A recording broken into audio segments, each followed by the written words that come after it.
Chilling tales for dark nights.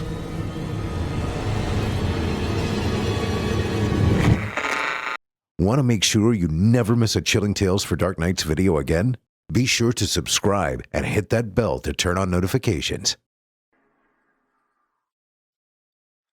Robert Francis started the day with purpose and verve.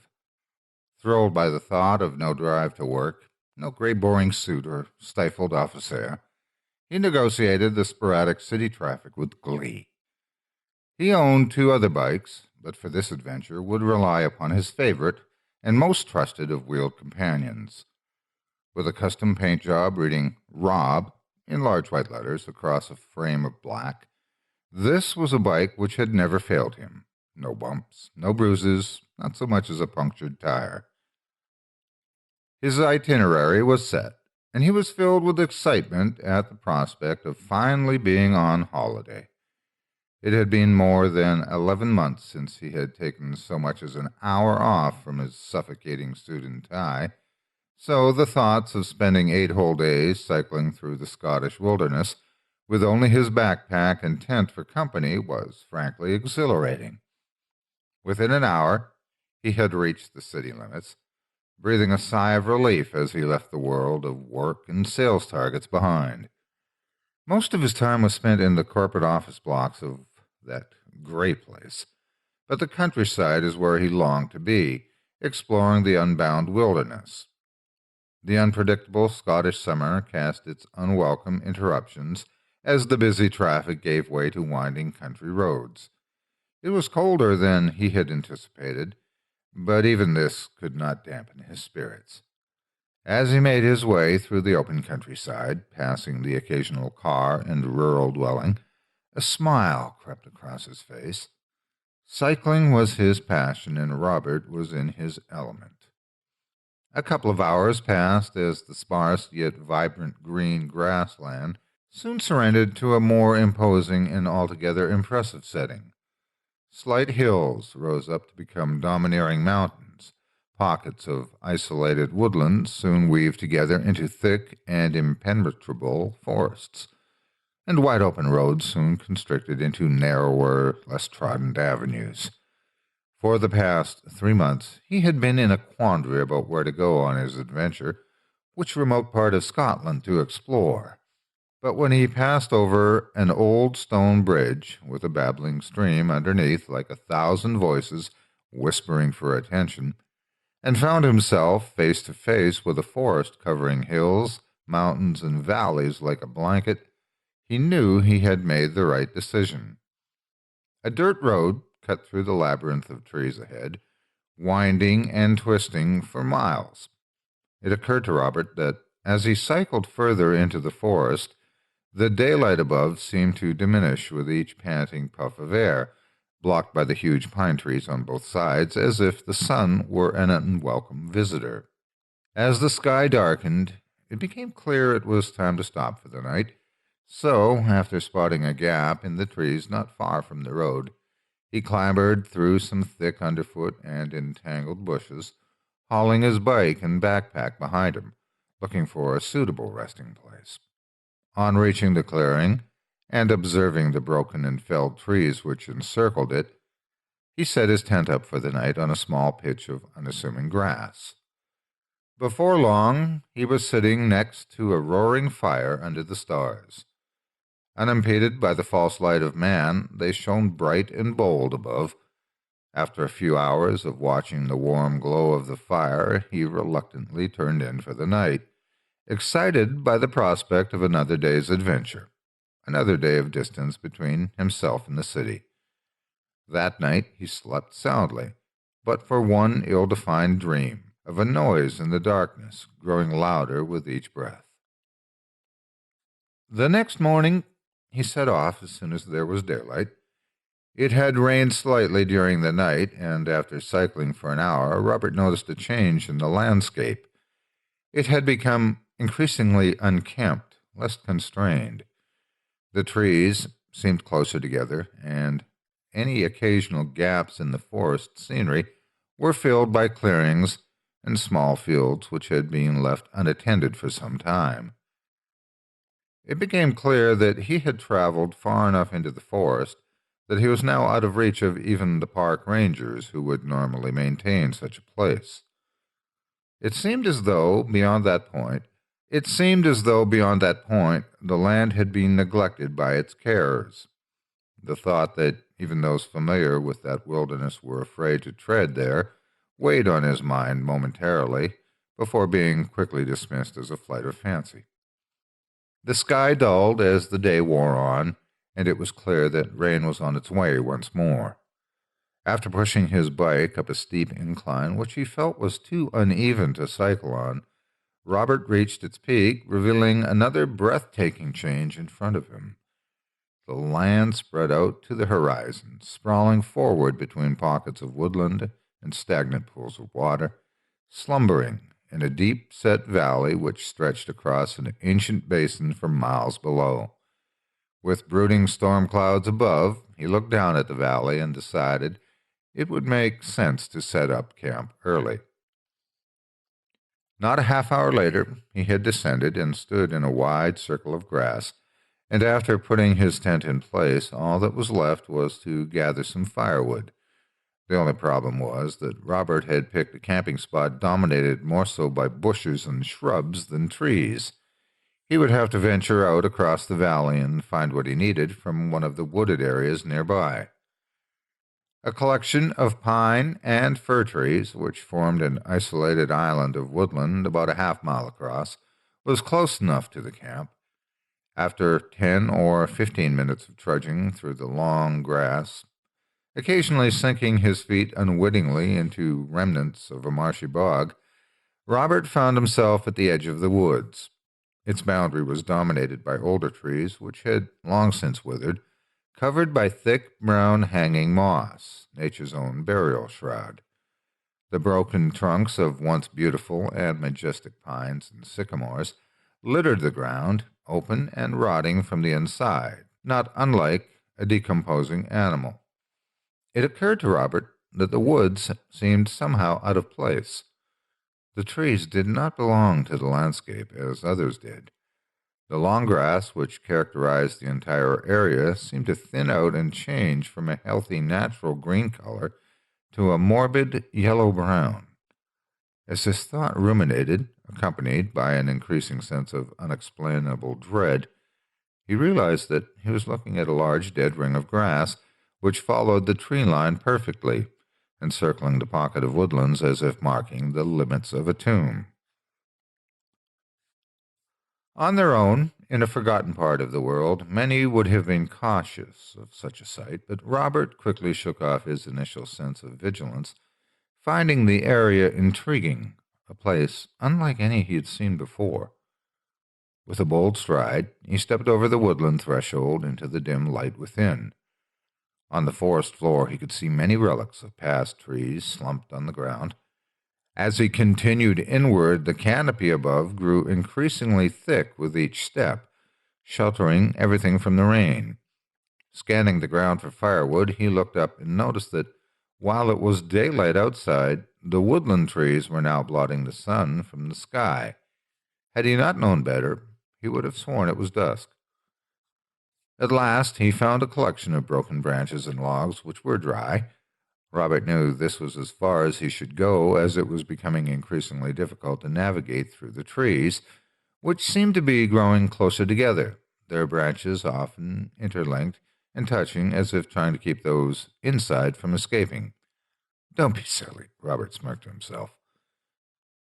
It had started to rain, and although he could hear the drops of water pelting off of the leaves above, his surroundings were perfectly dry. It made sense to make his way back and get a fire started as soon as possible, because once everything was wet, it would prove increasingly difficult to do so. He quickly gathered the last of the wood up into his arms, but just as he turned to leave and follow his own tracks on the pine-covered floor out of the unnerving woods, something caught his eye. Several feet away, obscured by a ring of trees particularly close to one another, there appeared to be a strange arrangement of stones on the ground. Robert, being Robert, he just had to investigate. After clawing his way through a net of branches, he found himself staring at what looked suspiciously like a grave. Hundreds of uneven gray stones the size of a fist, and some substantially bigger, had been piled on top of one another, about 3 feet wide, 7 feet long, and a couple of feet off the ground. It looked as though a mourner had marked the resting place of a body. A shudder crept up Robert's spine as he momentarily experienced a feeling of being watched, but quickly dismissed the fear, replacing it with curiosity. Nearby, he noticed that lying around the stones was a collection of randomly scattered belongings. Several empty beer cans lay strewn on the floor.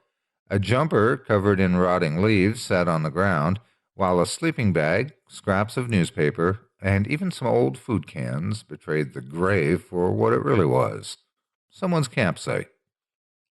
Robert breathed a sigh of relief and surmised from his surroundings that a few students had probably been there in the summer, got caught in the rain, moving into the woods to remain dry.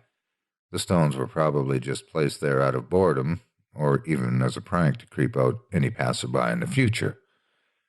University summers really were great, Robert thought, casting a fleeting eye back to memories of summer trips with his friends. One thing about the stone configuration intrigued him, however.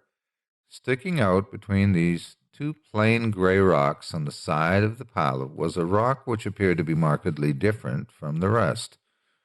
Triangular in shape, it was wider than a human hand, smooth in places, and not dissimilar to black marble, tapering off to a dull point at one end. Before he really considered it with any degree of scrutiny, Robert dropped the firewood, bent over, and tugged at the stone.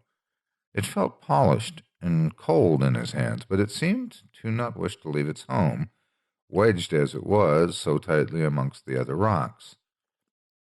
Growing slightly exasperated, he wrapped both his hands around the stone, and finally, with an exerted judder backwards, was free. Staring at it intently, it looked suspiciously like an ancient axe head.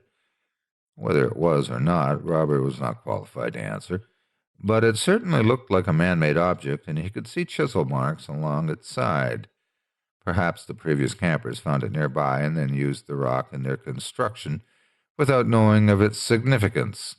He was excited by the prospect, and knew instantly that on his return home he would ask a friend of his, who studied archaeology at university, whether it was what he suspected or not. After examining the object for some time, Robert was reminded by the sound of rain above that he really should make his way back to the campsite. Pocketing the stone, he bent over to pick up the firewood, but as he did so, he heard a noise. It appeared as though one of the stones on the pile had slid off and landed on the ground. A creeping sense of unease slowly started to exert itself upon his nerve, one which he could not explain. Picking up the firewood quickly, leaving the rest of the stones unmoved, he began to make his way back. With every step, something deep within was telling Robert that he was no longer alone, and worse, that he was being followed by someone in the woods. But with several nervous glances over his shoulder, he could see nothing. There were moments when he even fancied that he heard the sound of twigs and pines cracking underfoot, but again, no one was there. Breathing a sigh of relief, the tree line came into view, and Robert was filled with cheer, knowing that within a few moments he would be back out in the open air. But just before he reached the periphery of the woods, he heard a crack again. This time it was definite. It was louder than before, more pronounced, and accompanied by the hairs on the back of his neck rising in unison. He was convinced that someone was standing just a few feet behind, staring at him. Caught between the fear of knowing and the fear of not, he finally turned around slowly. Yes, there it was. He saw it. Only for a moment, but he saw it. An arm or a shoulder, something disappearing behind a tree nearby. Robert's mouth grew dry, making it difficult to swallow, and his heart started to thud deep within his chest. He began to backpedal slowly, hoping that he would not trip on an unseen root or weed on the floor, leaving him vulnerable on the ground. With each step, the woods grew lighter, and as he neared its edge, the light from outside bathed its interior in a bluish hue. He did not take his eyes off the large sycamore trunk where that shadowy figure seemed to be hiding, not for one moment. It was peculiar, but an overpowering sense of safety out in the open dominated his thoughts. Normally a person feels exposed and vulnerable in the open wilderness, but not Robert, at least not in that situation. As he edged slowly toward the grassy plain outside, the subtle, foreboding sound of leaves rustling and swaying almost in anger progressed into a crescendo of noise. But there was no wind to gust, no breeze to disturb. There was only one conclusion to be reached. Something was moving towards him. And then he was outside, out of the woods, away from whoever had been following. No, not following, stalking him. Robert was not a superstitious man. You could not afford to be when camping alone in such remote locations, as the mind tends to play tricks, twisting the benign sounds of nature into something much more malevolent. But regardless, he did not wish to stay around long enough to find out who his unwanted companion in the woods had been. Dropping all but the sturdiest piece of wood, which he reckoned would make a good makeshift weapon, he ran as fast as he could toward his own camp, all the while glancing back at that strange island of trees surrounded by dead, withered grass. But nothing emerged from it. Arriving at his tent, out of breath and agitated, he packed up his belongings as quickly as possible, then carried his bike up a small hill and back onto the dirt path. Waiting not one moment longer, he cycled hard and fast, hoping to put as much distance between himself and that place and its unseen resident, before finding somewhere safer and more welcoming to camp. The road was now nothing but a single track of mud, which covered Robert in a shower of dirt every time his bike sloshed through an uneven depression on the ground. The weather was bitter, unusually so at that time of year, and the rain, accompanied now by a freezing wind, battered his face, making each foot of distance traveled feel like 100. He tried to continue for as long as he could, hoping to leave the necessity of making camp until the last usable ray of sunlight, but after a couple of hours the skies opened further and the rain came down in sheets. He had to find shelter, and quick. Concluding that he had put at least 15 or so miles of winding, difficult track between himself and that bizarre coven of trees.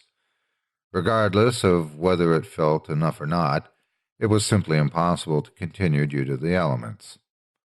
On the left-hand side of the path, there was a rather steep drop which led down into a large field, but it would not provide the shelter Robert knew he required.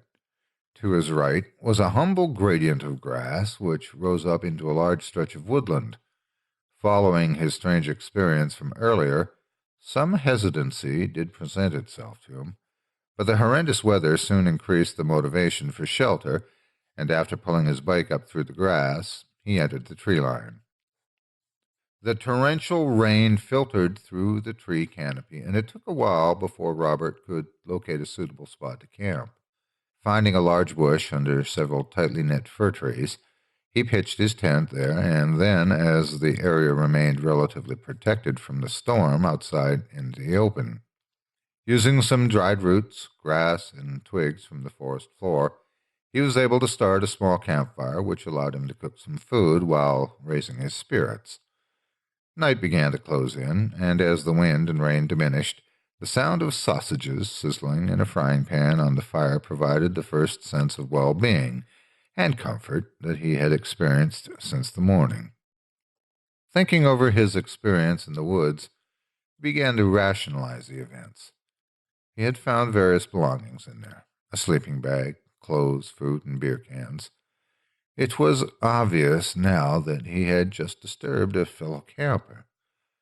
Someone who no doubt became frightened, seeing another human being wandering around the campsite in the middle of nowhere.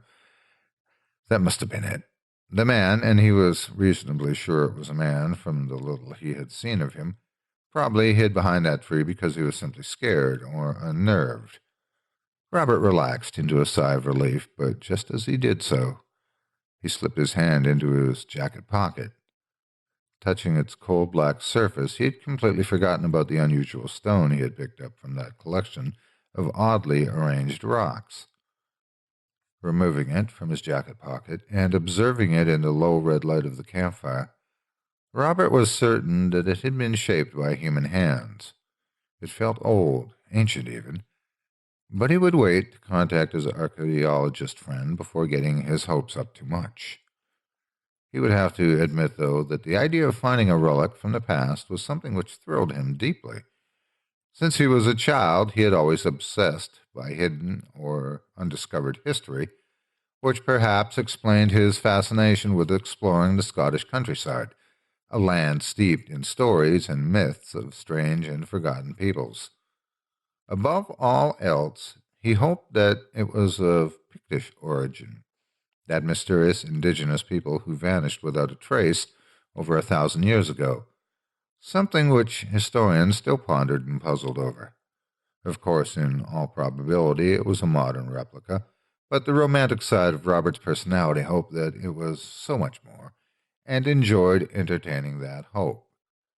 As he stared at the relic, something unusual began to filter into his awareness, something different. Above the crackling sound of the fire, the now subtle wind, and the occasional rustle of a woodland animal nearby, came a noise. It was distant. How far, Robert could not tell, but it echoed through the ridges and valleys nearby, scattering through the trees in the dark. It repeated again and again, with only a moment's pause between utterances, and it was an utterance of some description. An animal, perhaps? Robert could not identify it despite his impressive knowledge of the local wildlife. The sound possessed strange characteristics of a creature unknown to him. In some ways, it was reminiscent of a bird of prey, parts high-pitched and shrieking, but under this lay a painful, wretched noise more akin to that of a fox crying in the night looking for its young. That was it exactly. It sounded like it was looking for something. For the next 3 hours, Robert lay awake listening to the screeching noise ebb and flow as whatever was producing it moved closer, then farther away. As he eventually drifted towards sleep, the thought occurred to him that the movement of the sound was not unlike that of a search party, yelling and shouting, looking for someone lost in the wilderness, following a distinct search pattern. In the cold light of day, the noise was gone, and while he had accepted that what had scared him the day before was simply a timid camper, cautious of a nearby stranger, he could still not shake a feeling of impending dread deep from the pit of his stomach. The day passed quickly, and while he made good progress, he did not do so with the delight he had previously felt. Something toxic lay in his mind, just outside of his awareness, something which suffocated his spirits. That night again he camped in a clearing, and yet again that same horrible shriek came out across the wilderness looking for something lost, something precious, shrieking with one subtle difference from the night before. It was closer. Sleep did not come easy once more, and Robert fancied that during the night he had heard footsteps nearby, but attributed these to the simple nocturnal wanderings of a lonely deer or stag. While the following day remained overcast and gray, the wind and rain were gone, both a distant memory, but for the occasional accumulation of water on the dirt track. Robert cycled onward, negotiating a network of paths, while realizing that he had strayed from his intended route at some juncture. Despite this, he was confident he knew where he was, and this unanticipated change would simply be a small detour and nothing more. At times, he made great progress when the ground was even enough, stopping occasionally to take in a variety of delving valleys and rising peaks. Uncharacteristically, however, he kept his distance as much as he could from the woods and forest which often accompanied the road, while dismissing it as merely his imagination, at times he felt like there was something within them peering out from the dark, watching. It was late afternoon, and he was beginning to feel tired, probably most due to a restless night, combined with the unrelenting pace he had set himself throughout the day. In the back of his mind, he was still running from something, fleeing an unseen, ominous threat. The path he had been on for the past couple of hours had been rather predictable for the most part, but now it curved sharply around a grassy hill to reveal a change in the landscape which had been previously hidden from view. A long stretch of dirt, an uneven track, penetrated a thick forest of fir trees. What Robert found interesting about the path was that it was unnaturally straight, and what he found oddly frightening about it was that it was so narrow, only a couple of feet across. Both sides of the forest only an arm's length apart. This proximity provoked deep feelings of overexposure and claustrophobia. If he had been a soldier in a war zone, Robert would have highlighted this long, narrow path as the perfect place for an ambush. Standing with his mountain bike only a few feet from the beginning of both forest and track, he felt uneasy about the current situation. It was clear that the path was the only way forward, and while it appeared as though it exited the forest a few miles from his position, there was something inherently dubious about it. What? He could not tell, but he did feel that he did not wish to traverse it. Weighing the pros and cons, he realized that both the way he came and the unknown land ahead provoked trepidation in him. For that reason, he dismissed the sense of dread as a figment of his overactive imagination, and with measured movement, slowly set off down the long, straight track, hoping to quickly pass in and out of the forest without incident. A black cloud hovered above, and as Robert negotiated the overly uneven path as quickly as he could, the feeling of foreboding, which he had so nonchalantly dismissed, began to ferment in his stomach, rising up through his body, forcing the hairs on his arm to stand on end. He kept his head down for the most part, occasionally glancing ahead at what he assumed was his exit in the distance.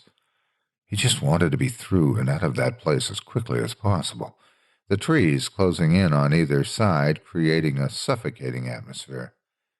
Just over halfway down the path, an unnerving and unwelcome familiarity overtook him, a sensation which had accompanied him for days, but now seemed to be sharper, grating more profoundly on his nerves, filled his every thought, the feeling of being watched. Stopping for a moment to catch his breath, he tried, as best he could, to shake the immovable sensation that he was not alone. The path stretched out ahead, and as is common amongst those who attempt to reach a goal or threshold, without thinking, he looked back to measure his own progress. He had managed to cover a substantial amount of the track's length, and was quite confident that in a short time he would escape the narrow stretch of dirt. But just as he turned to continue onward, something caught his eye farther down the path in front of him. He immediately wished that he had not taken the route he had chosen, that he had turned back and started homeward.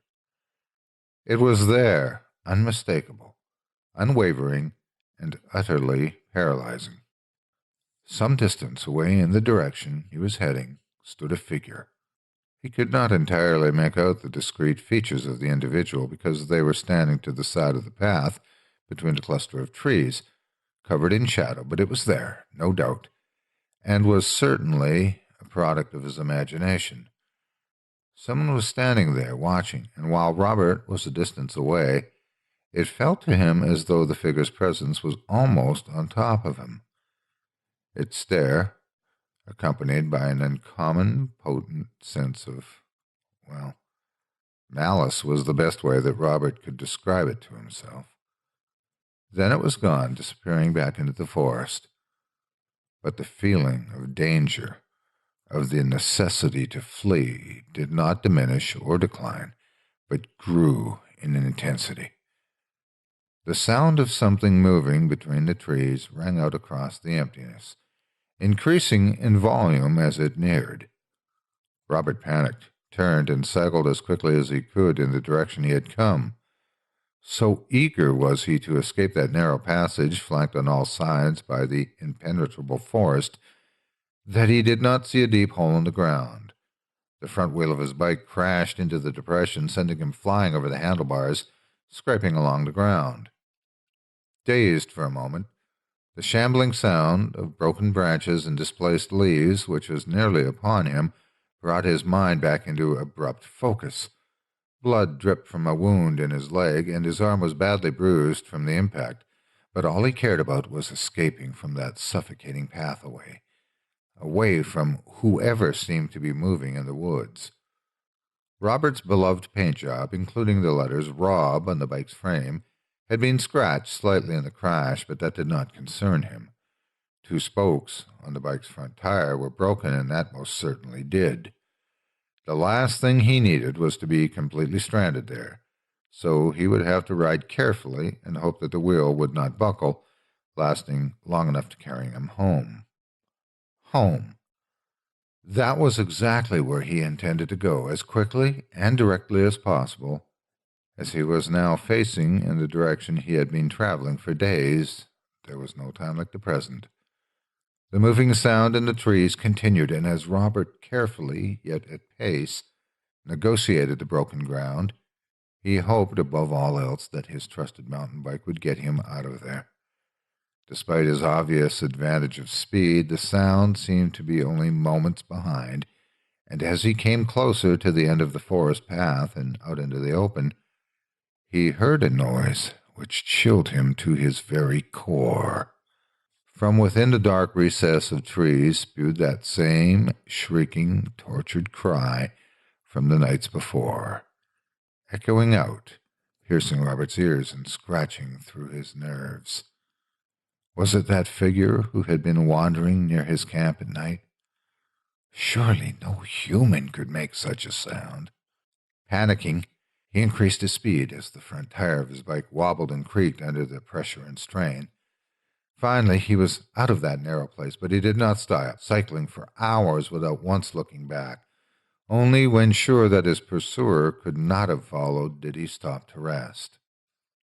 Night was once again drawing in, and now every sound, every smell, every part of what had always made the countryside fascinatingly inviting to him took on a new, ominous, and menacing form. The remoteness, the solitude, to be left alone far away from the buzzing lights of the city. He decided that tonight he would not set up camp. No fire, no tent. Robert was sure that the person following him had been able to do so because of the noise and light which he had made from night to night. It would not be pleasant. It would be cold, wet, and uncomfortable, but he wanted to make sure that he could not be tracked. There were various paths and dirt tracks in the area that he could have taken, but hopefully the man who was stalking him, for whatever reason he was doing so, would not be able to find him again. Robert knew, of course, that his tire tracks could easily betray his location if his pursuer was smart enough to follow them. The bike marks were obvious. For this reason, he backtracked for several minutes off the path in an attempt to confuse anyone following should the need arise. The worst thing he could do would be to sleep next to where his tracks ended. Finding a large bush with space underneath to sleep, he hid himself and his bike for the night with one question on his mind. If this stalker was able to keep up with his progression each day, he must have been using a bike or vehicle of some description. But where were the tire tracks? Sleep did not come at all that night, but around 3 a.m, that wailing, inhuman noise did, moving around the area, searching. By now, Robert was beginning to suffer from lack of rest, but in spite of this, at the first sign of daylight, he quickly uncovered his bike from its hiding place and started on his way once again. Not one foul noise was heard that day, nor any evidence that his stalker was nearby. Rationality began to overtake Robert's fear as night once again settled in. He had covered much ground throughout the day and had managed to take care as best he could of his bike's front wheel, which, bar the occasional creak or groan, was performing admirably. He concluded, after much soul-searching, that he had allowed himself to get carried away by the isolation of his surroundings and the admittedly unnerving person he had seen in the forest over the past few days. But surely it was preposterous to believe that he was really being followed. Perhaps the individual he had seen was not the same as the one he had encountered at that strange island of trees. It would make more sense that it was, in fact, just another camper. Maybe there were a few of them in the valley, and as for the unfamiliar animal screeching at night, it must just have been a species of bird in the area which he had never heard before. That night Robert would set a campfire. He would cook his food, eat well, and enjoy the solitary countryside as he had intended to for such a long time since planning his holiday. After locating a suitable spot in the forest, that was exactly what he did. He cooked on a roaring campfire and sat for hours gazing at the night sky through the branches of the trees above. There were no noises, no strange shrieks, no shambling footsteps in the darkness. Nothing. Confident that his unwelcome traveling companion had been left far behind, he retired to his tent, exhausted, in much need of a well-earned rest. 2 paltry hours of sleep later, however, Robert woke to the sound of something stirring outside.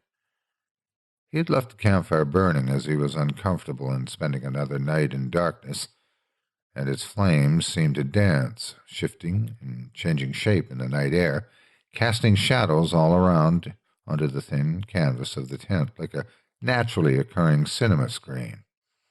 But it cast one shadow in particular which dominated the others, that of someone sitting by the fire. Robert froze. His mouth went dry, and his breathing became shallow and anxious. He could not believe that he had been so stupid to persuade himself that no one was following him. In lighting another fire, he had led the stalker directly to where he slept, and now they had the upper hand. God only knew what they wanted. After a moment of utter terror, Robert realized he needed to defend himself.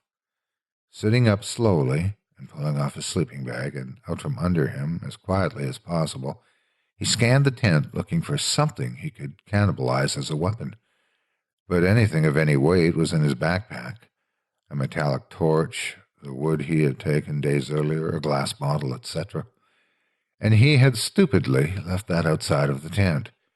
He cursed himself for being so reckless, and could scarcely believe that he had left his bag outside when he always kept it inside, away from rain and wild animals. Exhaustion was his only explanation, but that did not help his current circumstances at all.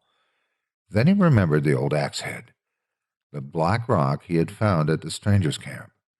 Indeed, if it was a hand axe as he suspected, he reckoned it could still deal a nasty, perhaps even fatal blow. Running his fingers along its once sharp ridges, Robert composed himself, never for a second taking his eyes off of the flickering shadow in the tent wall. The door to the tent was luckily unzipped, but the 2 flaps from the outer fly sheet were draped over the entrance, obscuring his view. With one eye, he peeked through the slit between the canvas slowly. There it was. Someone sitting at the campfire. By his build, Robert was certain it was a man.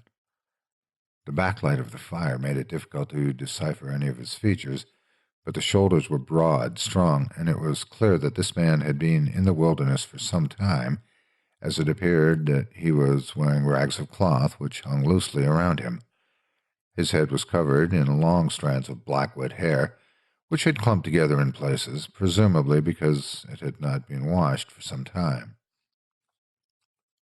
Staring at the rear of the man's head, Robert tried as best he could to subdue his fear.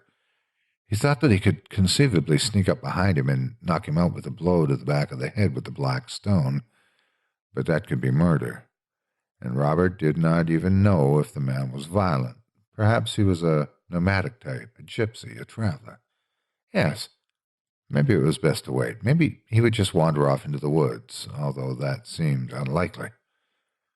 Just as Robert affirmed to himself that if the man made a move toward the tent, he would rush out into the open and fight him head on, he noticed something. Something was odd about the way the man was sitting. First of all, he was sitting still. So still that anyone would have been forgiven for mistaking him for a shadow. Not the slightest movement was made, nor was there any indication of life at all. No subtle shifting of weight, no rising and falling of breath, nothing.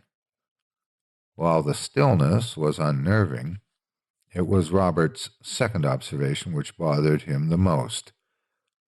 The man was sitting forward facing the fire, but the shape and position of his upper body and head was somehow off. They did not seem to quite add up. His frame seemed unnaturally positioned. A crackle from the fire, followed by a wayward flicker of light, revealed the truth. The flames lit up the area momentarily, the light bouncing from tree to tree, even onto Robert's tent, and reflecting back onto what surrounded it. 2 pinpoints of light momentarily shone in the night through black clumps of matted hair. Yes, the man's legs were facing the fire, but his body and his head were horribly contorted, twisted into an inhuman posture.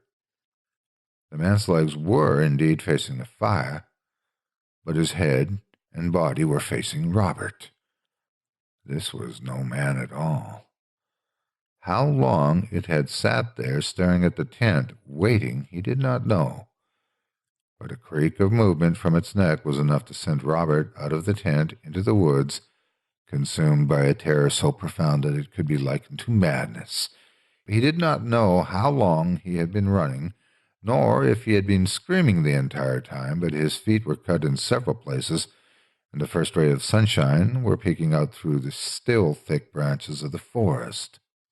In the distance, Robert could see the flames from his campfire still burning bright, and despite his terror at the knowledge of being stalked by someone entirely inhuman, he had to get his bike to stand any chance of escape. For a while he hid behind trees, under bushes, his nerves absolutely shattered, refusing to go near the fire. His preconceptions were broken, but Robert was a strong character, and after a time a modicum of composure returned to him. Step by cautious step he neared his own camp. There was no sight of whatever had been sitting at that fire staring at him. By now, daylight illuminated the wider area, and after much self-bargaining, Robert decided to reclaim his belongings, grab his bike, and quickly continue as he could on his way out of the wilderness back to the city. Everything seemed to be accounted for, and even allowed himself a smirk at the thought that the creature, at least not being a thief. That sight soon vanished at the sight of the bike, however. Unharmed, yes, but strands of a black putrid liquid covered the seat and front wheel. This was not a time to be concerned with sludge on his means of escape. It was still working, and that was all that mattered. Had it been a week earlier, Robert would have been angry about the slightest scratch to his beloved mountain bike, but now he just cared about it getting him home, or at least back to Aberfoyle Village, to civilization. After clearing the liquid off and packing up his tent, Robert once more continued onward as fast as he could. He reckoned, with a hard push, that he could be out of that horrid place in a day and a half, as long as he took minimal rests and cycled for the duration of available light. The weather was not exactly ideal, but while rain occasionally came, it quickly disappeared, leaving long stretches of the journey clear from the wearing effects of the elements. As the day progressed, so did Robert's unease. He felt oppressed on all sides, as if he were running from something terrible, yet nearing an undefined danger. A horrible realization bubbled up from his unconscious. What if that thing followed him all the way home? As this thought swirled around in his mind, he passed over the crest of a hill and down again, suddenly realizing what was wrong and why he was feeling so much unease about what lay ahead. A gulf in the land opened up before him, Pockets of stagnant water lay strewn between stretches of marshland and long grass, and in the center there lay that horrible island of wretchedness. It was the woods where Robert first saw his pursuer, and then in a flash it all made perfect sense. Call it superstition, call it blind stupidity, whatever you would call it, Robert knew that he did not wish to see that twisted man again. As a child, he had been told ghost stories of people disturbing graves and the graves of dead rising up to haunt the living, but he never took much stock in such things. Not until then, at least. What he did know was that he had inadvertently triggered the whole terrifying ordeal. He had taken something which did not belong to him. After hiding his bike in the long grass, he trudged toward that isolated pocket of woodland where he now knew to be a grave lay, minus one oddly shaped black stone which he had been carrying with him ever since the ordeal had begun. He half expected for that thing to be sitting next to its resting place, but while there was a number of strange noises and movements between the trees, there was no sign of Robert's unwelcoming traveling companion. He assumed it was still out there looking for him. Wasting no time, he plunged into the woodland and headed straight until finally finding the grave, that elongated pattern of stacked rocks and stones.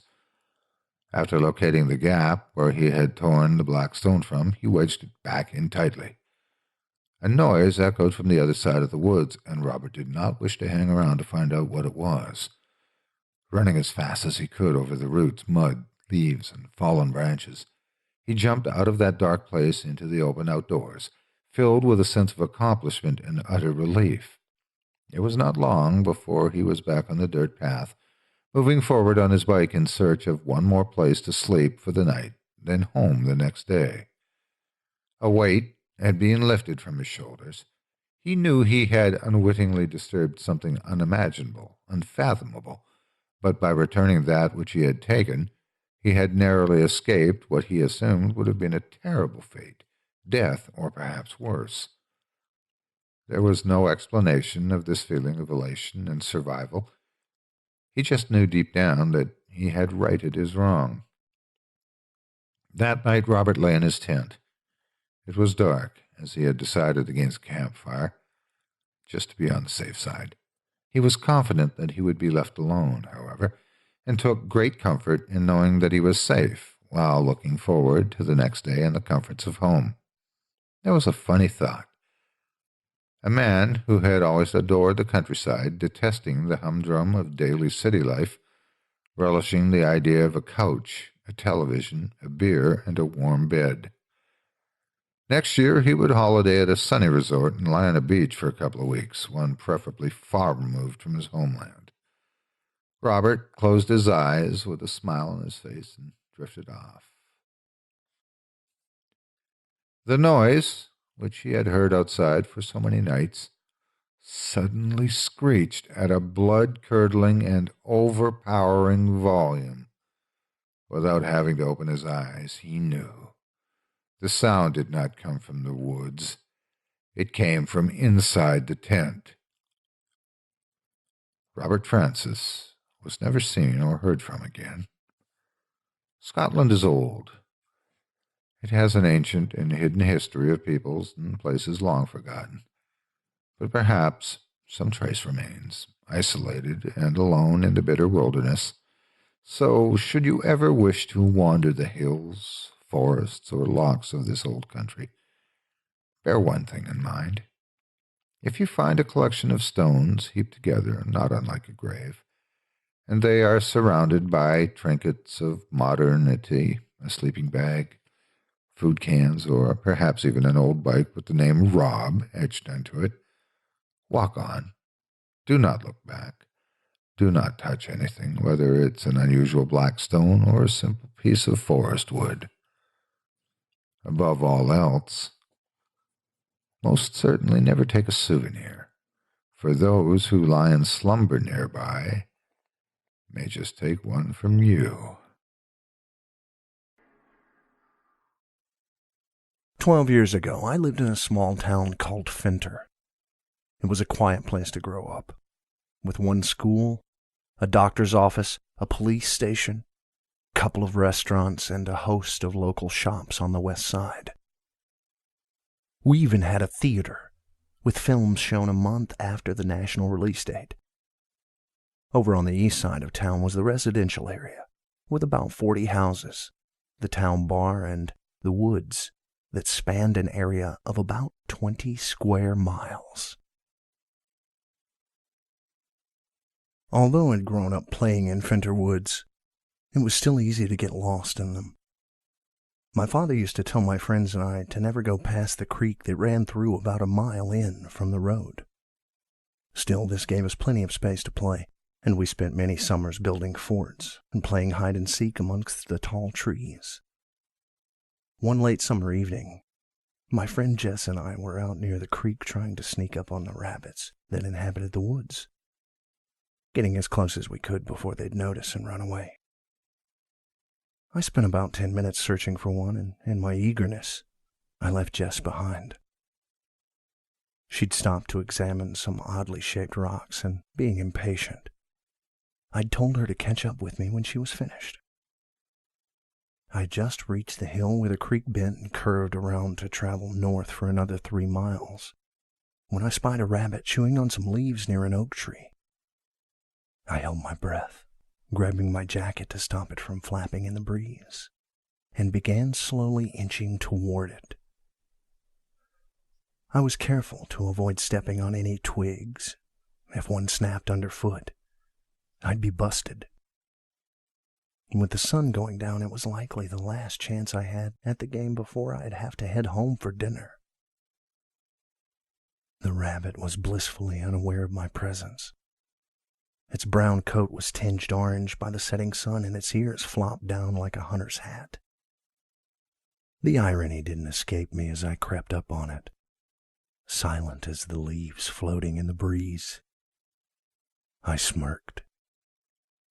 I was just over 3 yards away from it, and it still hadn't noticed me. So far, so good. I slowed my pace even more. I didn't want to make a rookie mistake in my excitement and ruin the opportunity. The rabbit finished its leaf and casually began sniffing the next one before digging in. Less than 7 feet away now, the closest I'd ever gotten. I felt my heart beat in my chest, and for a second, I was scared the rabbit would hear it thudding against my rib cage and dart off. I shook my head and continued up behind it. It was almost within arm's reach. I couldn't believe it. I stretched out my arm, fingers extended. Wait till Jess hears about this, I thought. I'd be the first kid in town to have touched a forest rabbit. My hand was about a foot from brushing its soft pelt. I could see each individual hair on its back, less than a foot away. I'd done it. I'd done it. Suddenly, an ear-splitting scream pierced the air, shattering the silence of the woods and sending the resting birds into a panic, scattering them from the trees. I gasped, and quick as a flash, the rabbit was under the brush and gone forever. I cursed aloud and spat. Damn it! Damn! Damn! Frustration clouding my head. It was a good few seconds before I even stopped to consider where the scream had come from. Then, like a falling tree, it hit me. Jess. I sprinted back up the creek as fast as I could. She'd been about 200 yards back when I'd last seen her, near the old silver birches. It took me about 2 minutes to reach the pile of rocks where we had parted ways. My brow was covered in sweat, and my hair was a mess where the wind had whipped through it. But all I could think about was finding Jess. Even though I told myself that the woods were perfectly safe, I cursed myself for having left her alone. I spun around in a circle, scanning for any sign of her, but there was none. Jess! I yelled, my voice traveling through the woods and echoing off the trees. It was getting darker, and tall shadows were being cast all around me, like an unearthly net. Jess, where are you? Call out to me, Jess! I stood and listened, but there was no reply. I was just about to run further up the creek to where the trail began, thinking that perhaps she had started to make her way back toward home. And then I saw it. It stood on the other side of the creek, about 50 yards away. It was as tall as the lowest branches of the sycamore, which I reckoned to be about 7 feet off the ground. It was covered in black rags, ripped and torn across its thin, wiry body. A hood pulled tightly around its head obscured most of its features. Still, I could make out 2 white, pupilless eyes staring at me from the shadowed recess. I spied the flash of teeth, long, slender arms with hook-like fingers splaying out from stumped hands, almost dragged against the ground by its sides. I suddenly noticed an overpowering stench and wondered how I'd failed to notice it sooner. I'd smelt it before on the farms when the cattle were harvested in the slaughterhouses. It was the smell of death, thick and despairing. I almost choked, but my mouth wouldn't make a sound. I just kept staring at it, petrified, blood running cold through my veins. Even the birds stopped screeching in protest. Now there was nothing but silence. The creature and I stood on opposite sides of the creek, locked in a gaze that I'm certain I will remember until the day I die. I don't know how long I stood like that. It felt like minutes, but it was probably only a few seconds. Suddenly, it shifted its weight and hunched down. For a moment, I thought it was going to start running at me, and I almost threw up, uncontrollable fear racking my body. Then I realized that it had stooped to collect something from the ground. I cried out silently. It was Jess. Her limp body looked like a doll next to the creature's freakishly proportioned frame. Despite its thin and stick-like body, it easily picked her up with one bony hand, fingers clasped around her waist, teeth bared in a crooked, humorless smile. It opened up part of its shawl and pulled her close against its blackened torso. I caught glimpses of a ribcage and rotten flesh. I reached out my arm as if I could somehow pull her back to me, but in my heart, I knew it was too late. The creature turned and started to stride off, heading deeper into the forest. Even if I had known that area of the woods and had possessed the strength to move my legs, I never could have caught up to it. Before I knew it, the creature had disappeared from sight, as if it had never been there at all. Only the heavy smell of decay was left lingering in the air. The only evidence that I hadn't just imagined the whole thing. I snapped my head around and began to run back towards town. It was a good mile away, and I'd never run that far before. But that day I ran and didn't stop, jumping over fallen logs and ducking branches. I dared not look back. The darkness was nearly total by the time I burst from the undergrowth at the edge of town. I sprinted to the nearby bar and surged through the door, practically collapsing onto the floor. I don't really remember what happened next.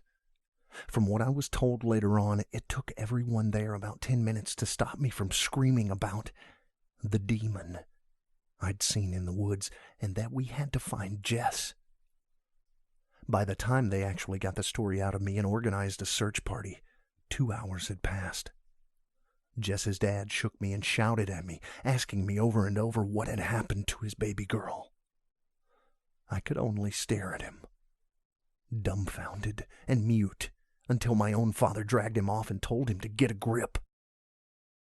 The sheriff organized the townsfolk into 2 groups and assigned each group a section of the woods to search.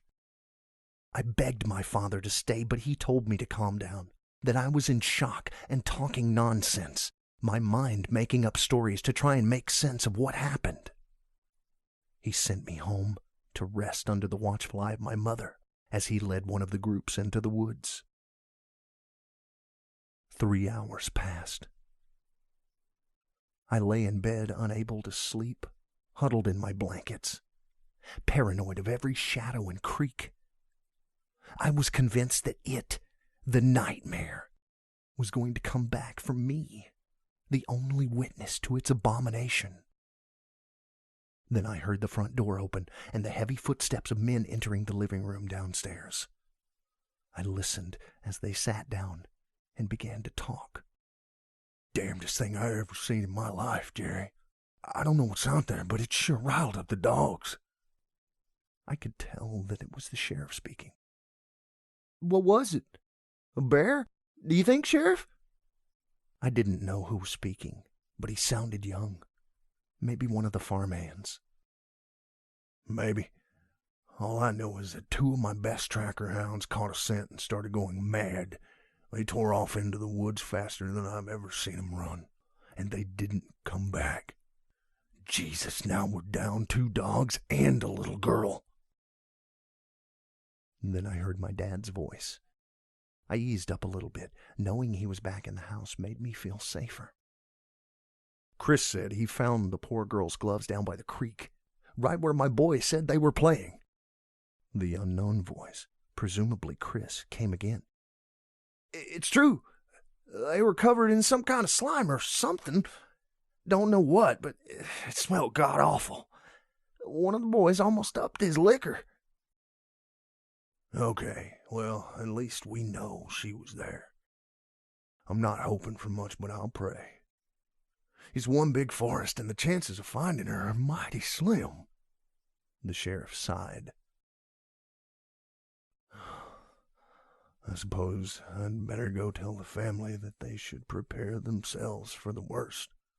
Damn, no man should have to outlive his kid in this brutal uncertainty. Didn't Travis say he saw something big moving through the forest? Asked another voice. The sheriff responded. Yeah, he radioed in. Said he saw some kind of, giant moving in the distance. But he's liquored up, and it's dark as the bottom of a well out there. He was probably just jumping at shadows. Now, most likely a bear or a wolf or something jumped her from behind and dragged her off. My father spoke again now, voice raised so everyone could hear. Okay, let's all go home. It's been a tough night, and there's not much more we can do in the dark. We'll search again tomorrow. Even if it's only a body we find, that's still better than our poor folks not knowing what happened. I want everyone to tell their kids not to go in the forest anymore till we know for certain what happened. Understood? There were murmurs of agreement, followed by solemn goodbyes. The men left, and I heard the front door lock shut behind them. My father moved about the main floor for a few minutes before climbing the stairs and going to bed. Before he turned in, he poked his head into my room to check that I was okay. I pretended to be asleep. I had nothing to say.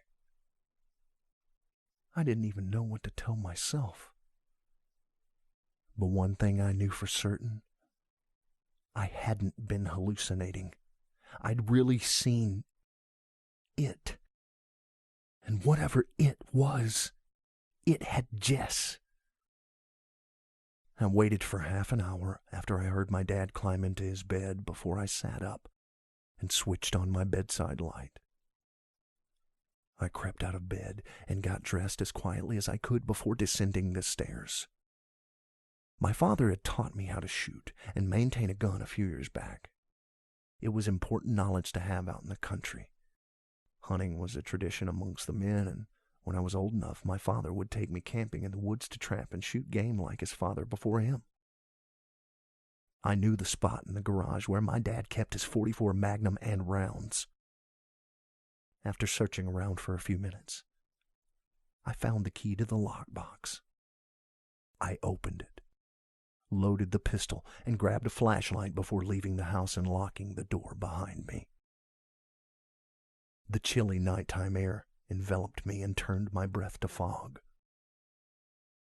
I looked at the forest, once a place of fun and laughter, now dark and sinister in the moonlight, the twisted branches of its many trees stretching towards the sky like skeletal fingers. I swallowed my fear. That thing had Jess, and I intended to do everything I could to get her back. After all, it was my fault for leaving her alone out there. I ignored the lump in my throat and I walked determinedly down the road toward the woods. Don't worry, Jess, I thought. I'm coming. As I entered the woods, I immediately began to second-guess myself. I knew that what I was doing was not a sound decision by any definition, and I knew that my foolhardiness could very well get me killed. The thought of bumping into the creature out there, alone in the dark, was more terrifying than I can even describe. Knowing that Jess was in that exact situation herself drove me on. I trudged the familiar old trail for about 20 minutes until I came to the creek. I had never been there in the dark before.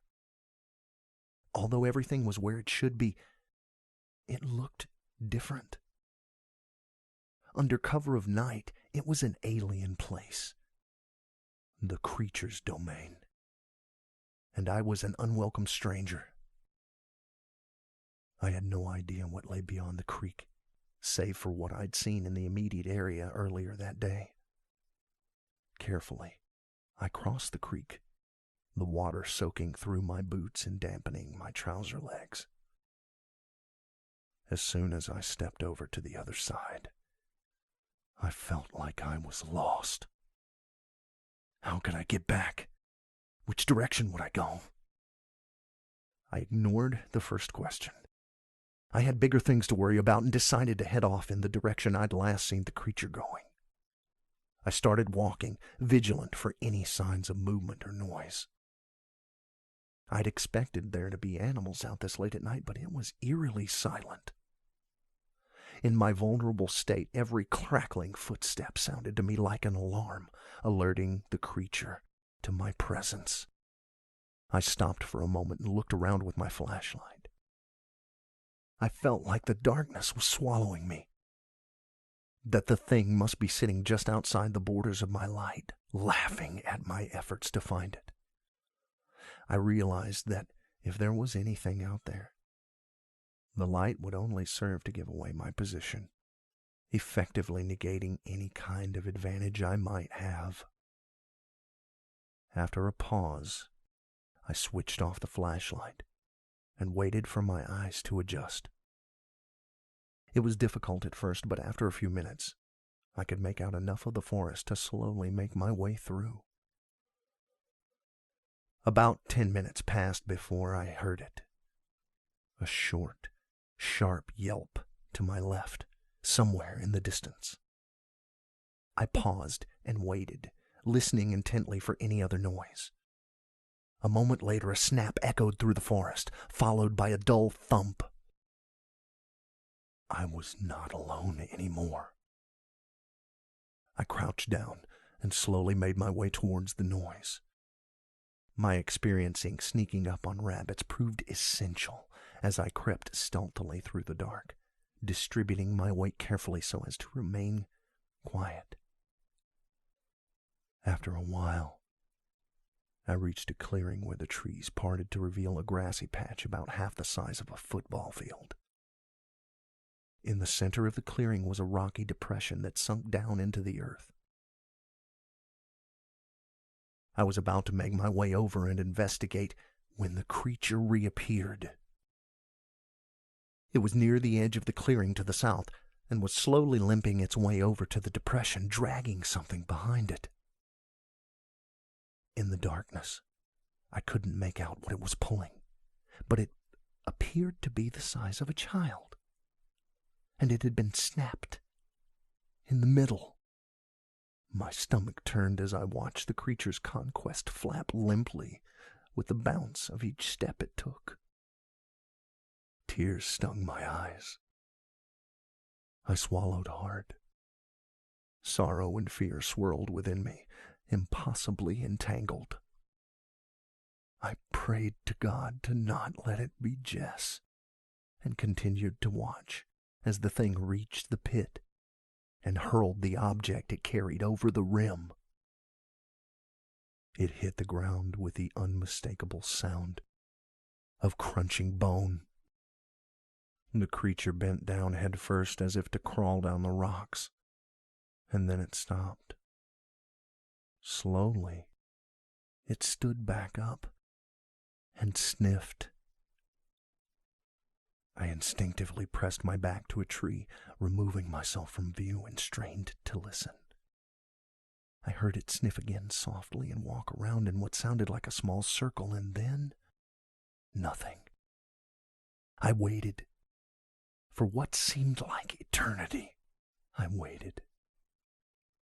I was unbearably tense, expecting to see its milky eyes slowly peer round the side of the tree at any second, or to feel a long, hooked finger slide out of the darkness and fall on my shoulder. But nothing happened immediately.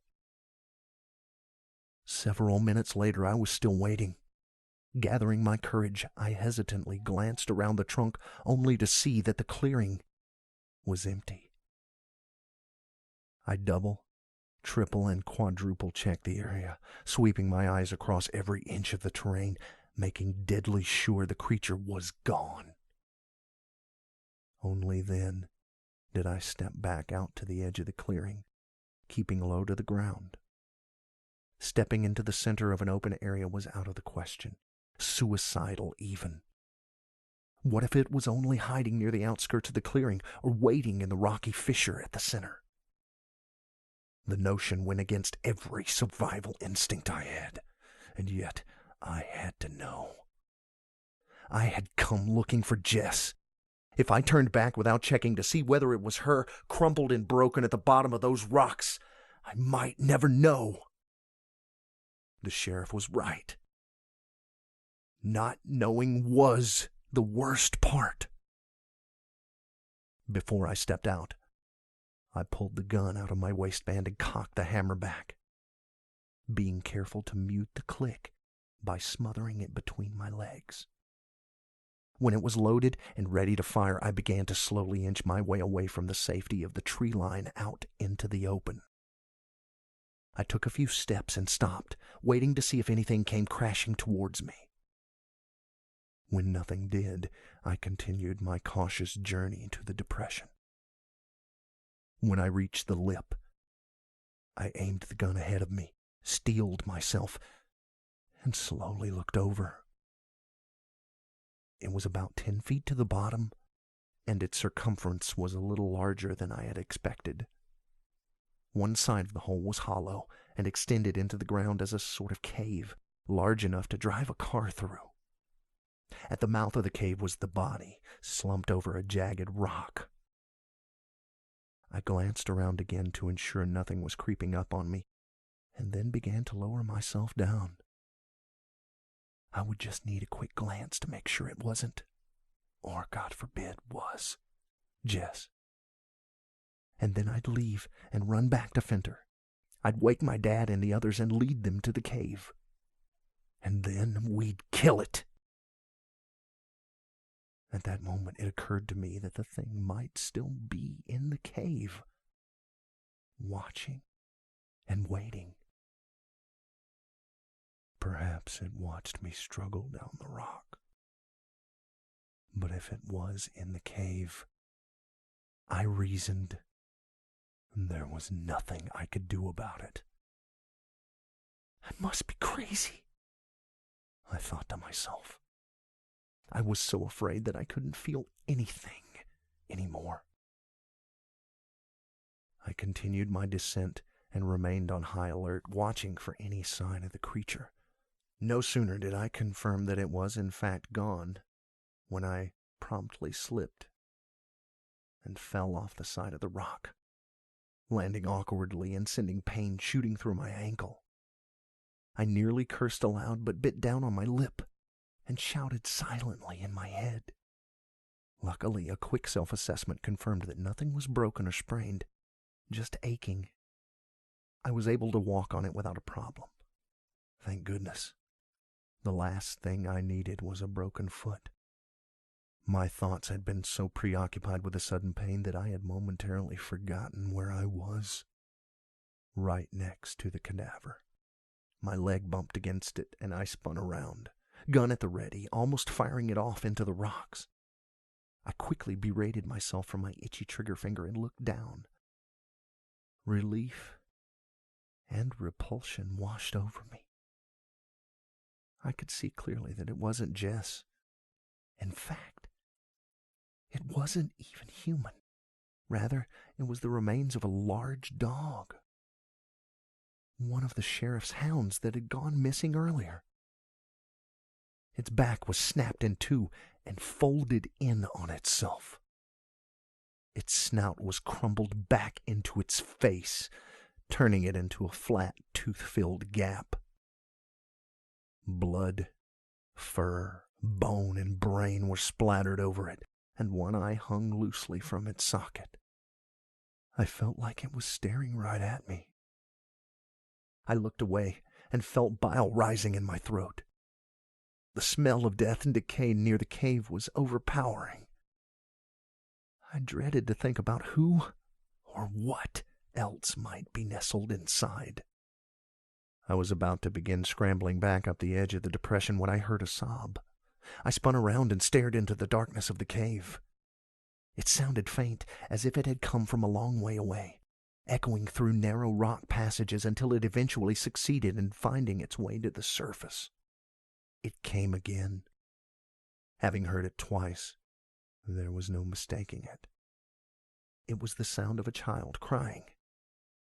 The first thoughts rushing through my head were ones of joy. She was alive! It had to be Jess, hidden away deep in the creature's lair. No sooner had the thought crossed my mind when I realized, with a fear unlike any I had ever known, that I would have to go into the cave to get her. I had no choice. I couldn't turn back. Living with the guilt would be far worse than anything that might befall me if I entered the cave. Readying my gun, I pulled out the flashlight and switched it on. The beam stung my eyes for a few seconds as they adjusted to the sudden change in brightness.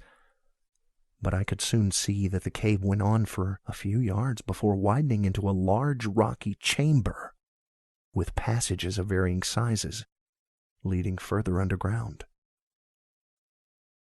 I entered the mouth of the cave and shone the light over the walls and floor. The beam danced over bones scattered across the ground. It looked as if every type of animal in the forest had eventually wound up in the creature's lair, torn apart and stripped of flesh. I covered my mouth and nose with the sleeve of my gun hand and continued to walk. I saw 4 passages. The sobbing appeared to be coming from the one furthest to my left. Thankfully, it was one of the wider passages, and I found I could comfortably walk through it with enough room to stand up straight. I struggled to suppress the impulse to run and hide while I still had a chance to save myself. I realized that if the creature came from the mouth of the cave, then and there I would be trapped.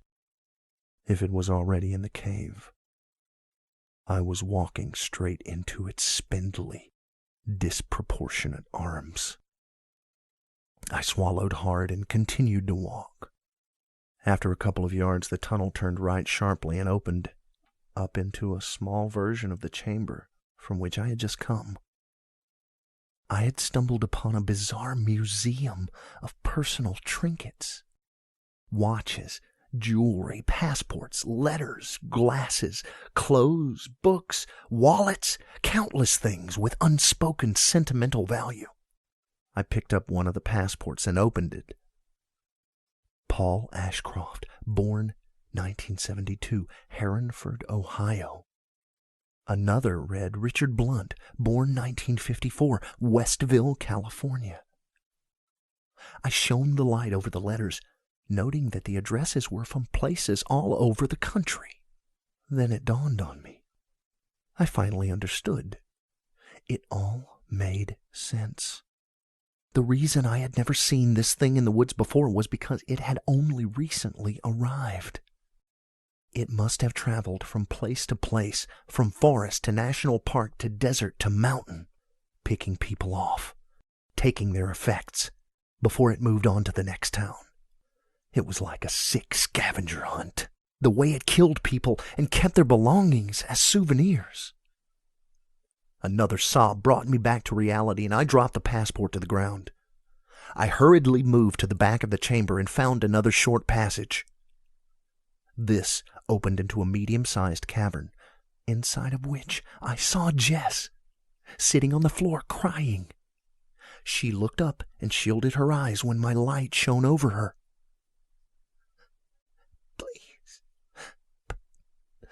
Please, let me... She sobbed, tears streaming down her pale cheeks.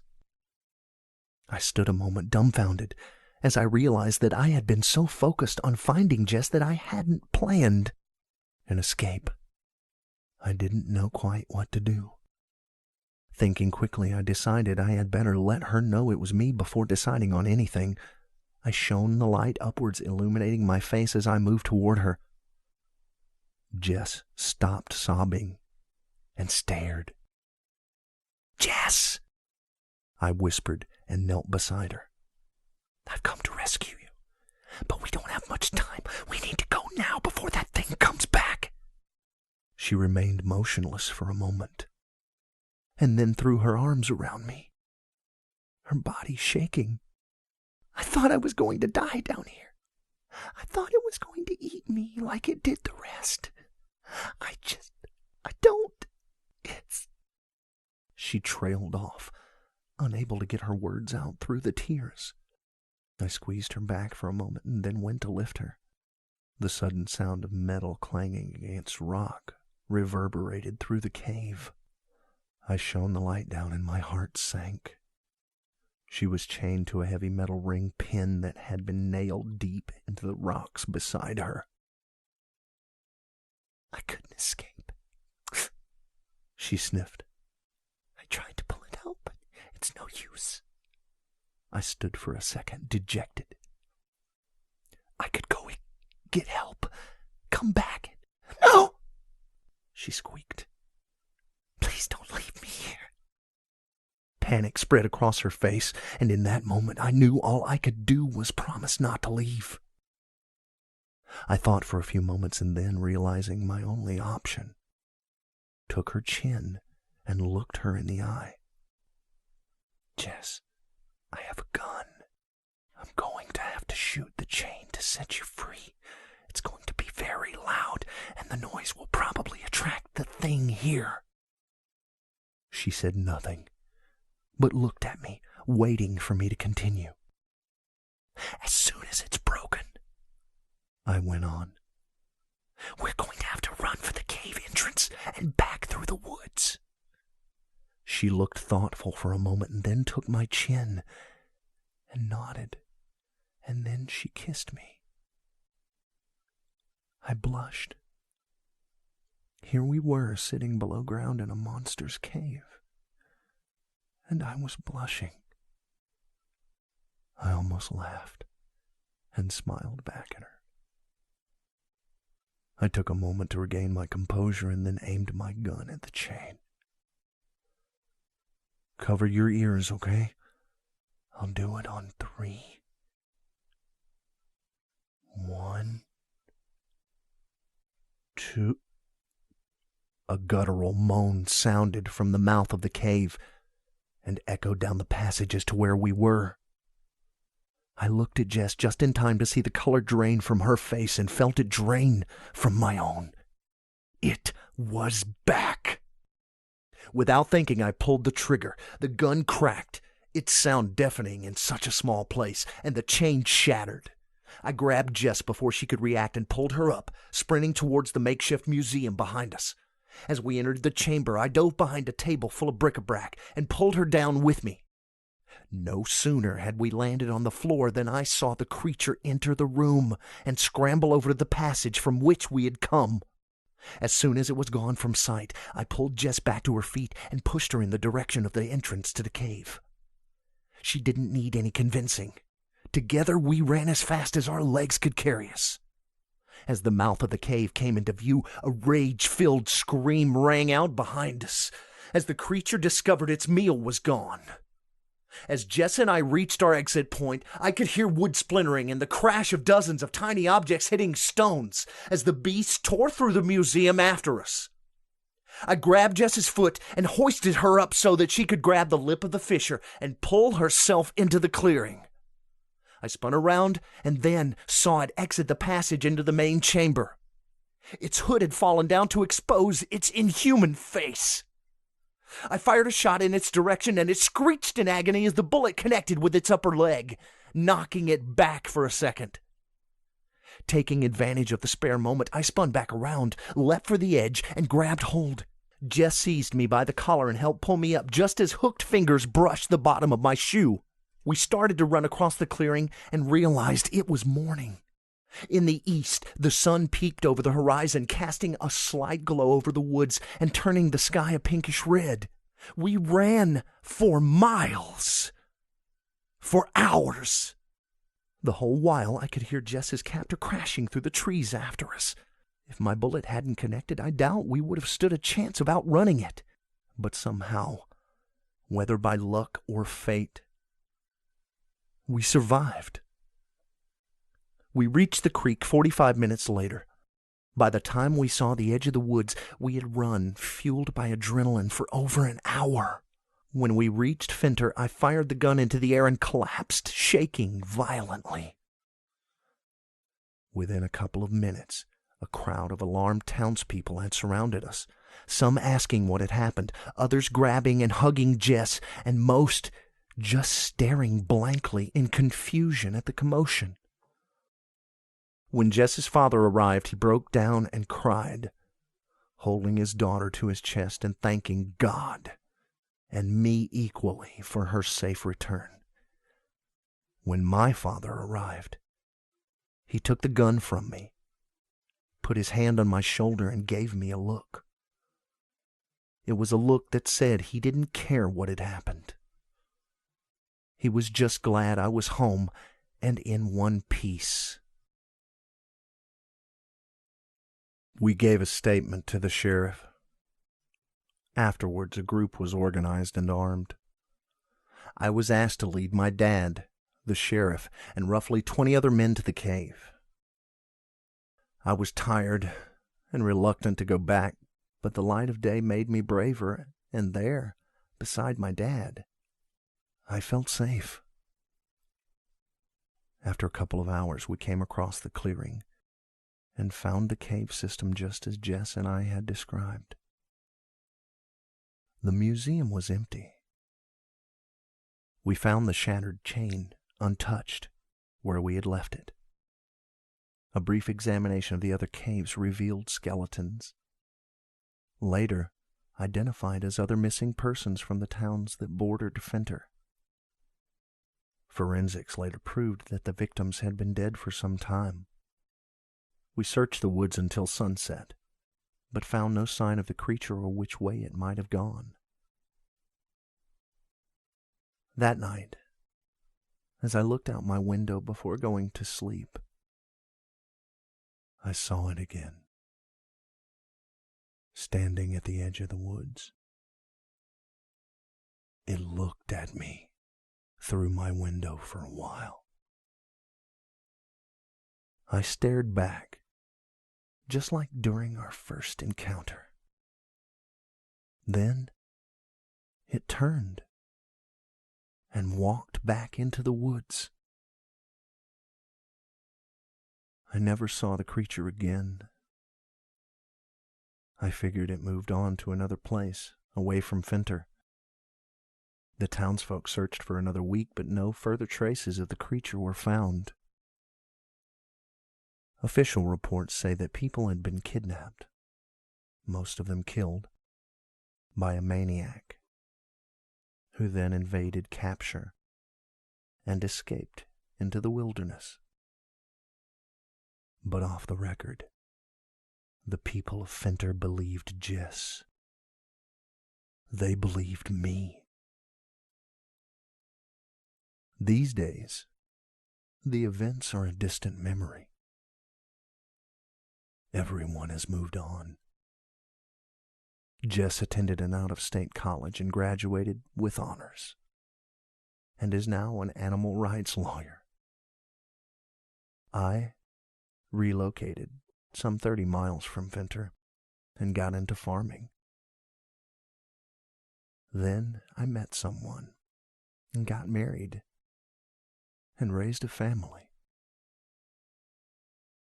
But I'll never forget what happened to Jess and I in Fenter Woods.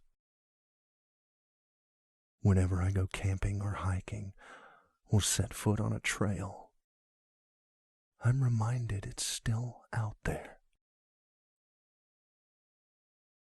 Who knows? It might just be in your town by now.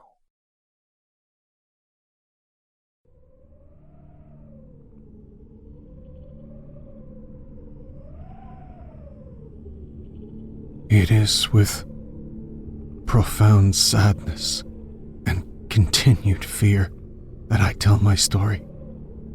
I fear that I won't have long, and if you should chance upon my recording, and I hope that you do, I'll have explained enough that it may act as a warning to not engage in what we have and to leave immediately. We have made mistakes. Terrible mistakes. My colleagues are now gone. Let me explain our journey while I remain able and alive to do so. I must be quick. I have little time left. My name is Dr. Michael Blackcroft. I'm a geophysicist from the University of California, Berkeley. Myself and 28 others, drilling crew, medics, geologists, 2 students volunteering as part of the program to author the proceedings for peer review, and a half-dozen other necessary staff, engineers, technicians, some unnecessary academics sent by stakeholders to observe, and a couple of cooks. Then, of course, our drilling team, the roustabouts, lead long operators, motormen, roughnecks, and other assorted drillers. I've been stationed here now for 1.5 years, one of the final staff to join the expedition. It was early April. We were nearing the couple weeks left of light. When darkness would come, we didn't give up our project. It was contractual that we maintain our work on the borehole. We were positioned 5 kilometers off the Abbott ice shelf in the south. We lived in a series of prefabricated buildings with 6 small apartments in each. Small kitchen area that seated 10, with pantry and cooking area. An engineer room that held generators and other machinery. 2 bathrooms that had 1 toilet and a stand-up shower. A storage shed in back. These domiciles had been around for about 30 years and they worked fine enough. There were a few other research outposts, currently unoccupied, scattered a few kilometers away north and east. The Lake Vostok research base was 125 kilometers away, owned by Russia to the northeast, and the UK's Emerson outpost to the east about 28 kilometers. It was always cold. It was minus 40 Celsius the best of times in Antarctica at this time of year. All of the doors were solid and windowless to keep out as much cold as possible. Wind chill brought it down to about 70 below. I always felt that once you hit 10 below, it didn't matter anymore. By then, you can't feel the cold anyway.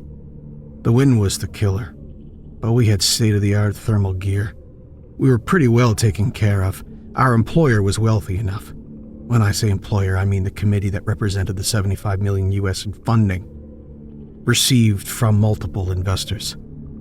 We had been mobilized to complete the project that designed to retrieve significant samples from various levels beneath the Earth. The Whitney borehole was started 5 years prior, drilling into the Earth's mantle.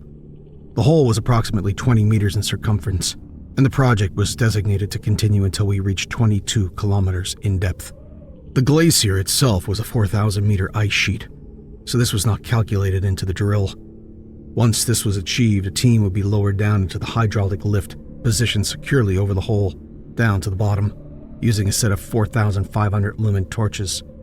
The descent was expected to take approximately 6 hours, and once descent was executed, it would be communicated with the surface, and that's when the new drilling would begin on the floor of the borehole.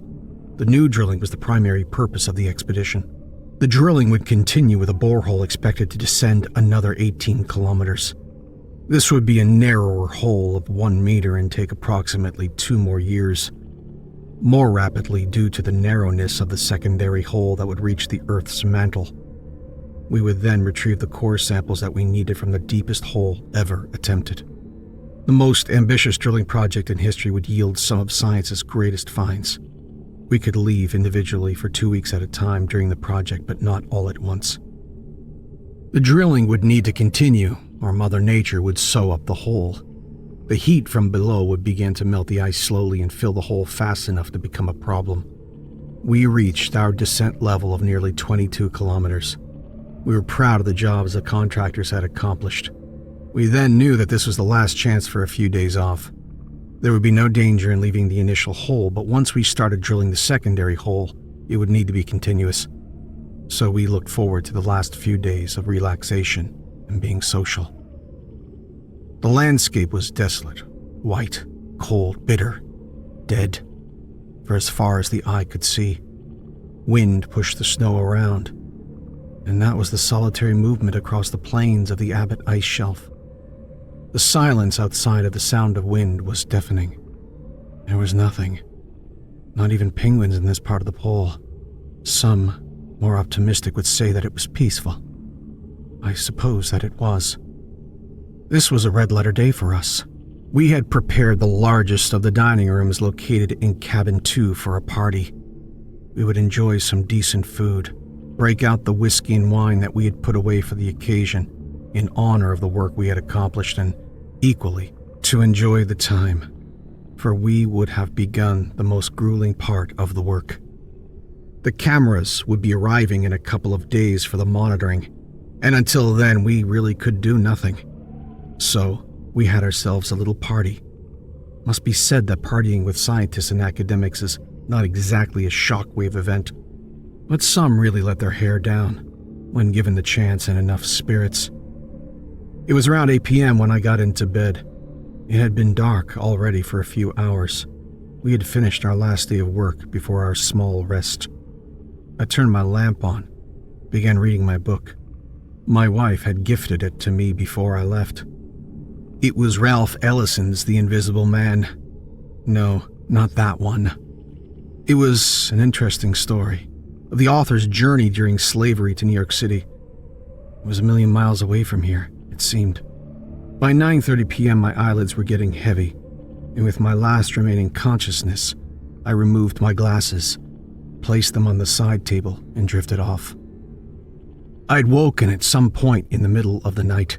There was so much night out here that everywhere was in the middle of the night. I needed to pee. It was cold. I added my bathrobe to my pajamas to give me a little bit of warmth. The washroom was never a nice journey. It was shared, so I had to leave my room for it and go into the hallway that was even colder. It had to be done. I opened my door to the dimness of a small nightlight and complete silence. Silence you couldn't imagine. It was almost heavy. I walked to the washroom. I did my business and I flushed. The toilets were nearly silent themselves, like an airplane toilet.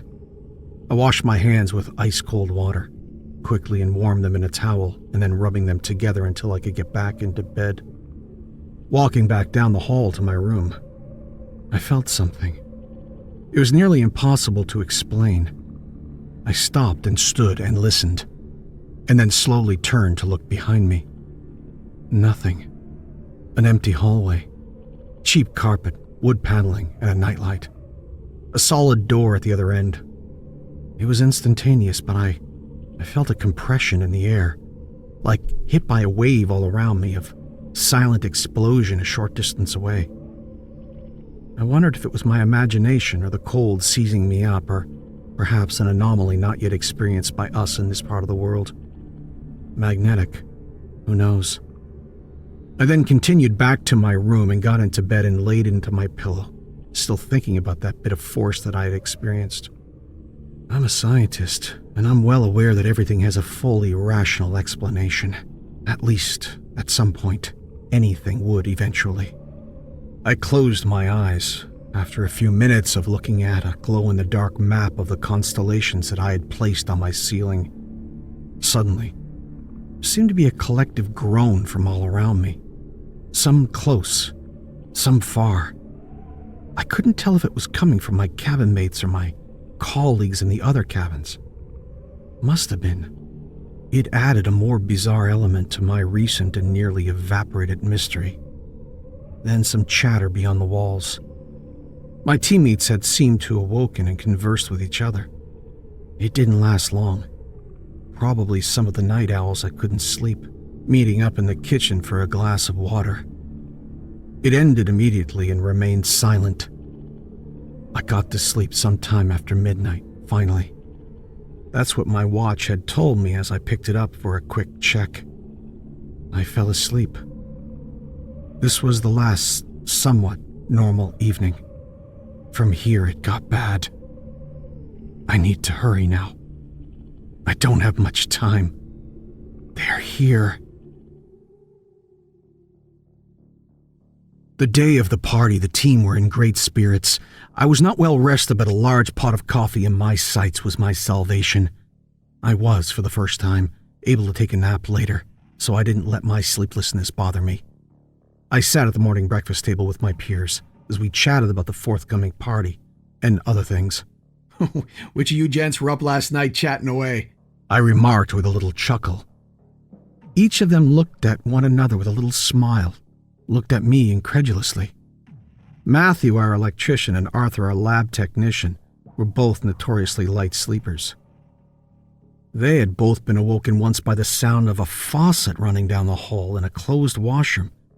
They had mentioned that they slept soundly, as did the rest. They each proclaimed. All were asleep and hadn't left their beds. They were fatigued from an extra long day finishing the last drill phase.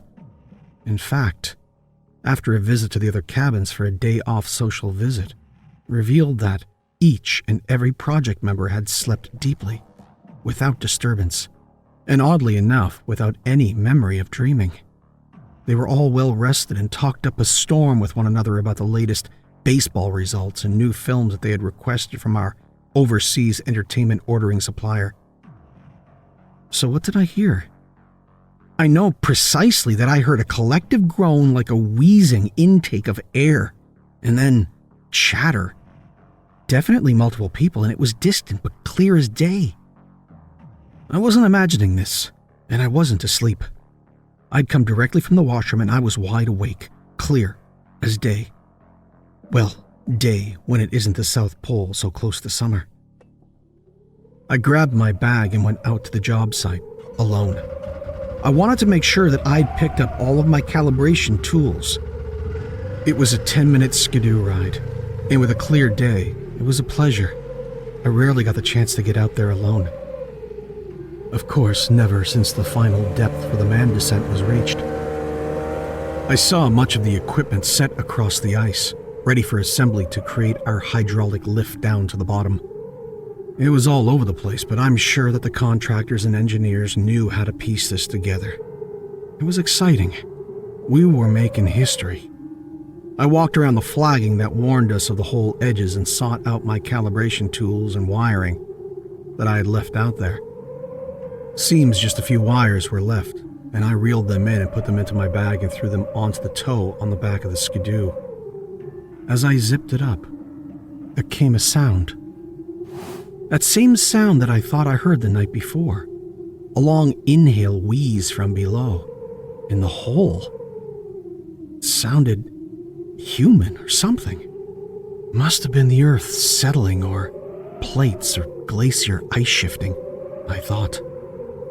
There is a chance, one that is most concerning, that we had ruptured a pocket of gas, methane, natural gas, or something. There have been many incidents, due to less extreme and shallower types of exploration of deepened valleys cut out by glaciers and then filled with loose aggregate rock, silt, and sand from digging, hiding freshwater reservoirs and natural gas deposits, but not from this type of precise borehole digging. The wheezing could be an exhale of primitive gas. Certainly nothing was alive down there. Nothing more than bacteria. I moved closer to the hole, on my hands and knees, ensuring that I was secure. Peered over the edge. Blackness. Strange rise in temperature.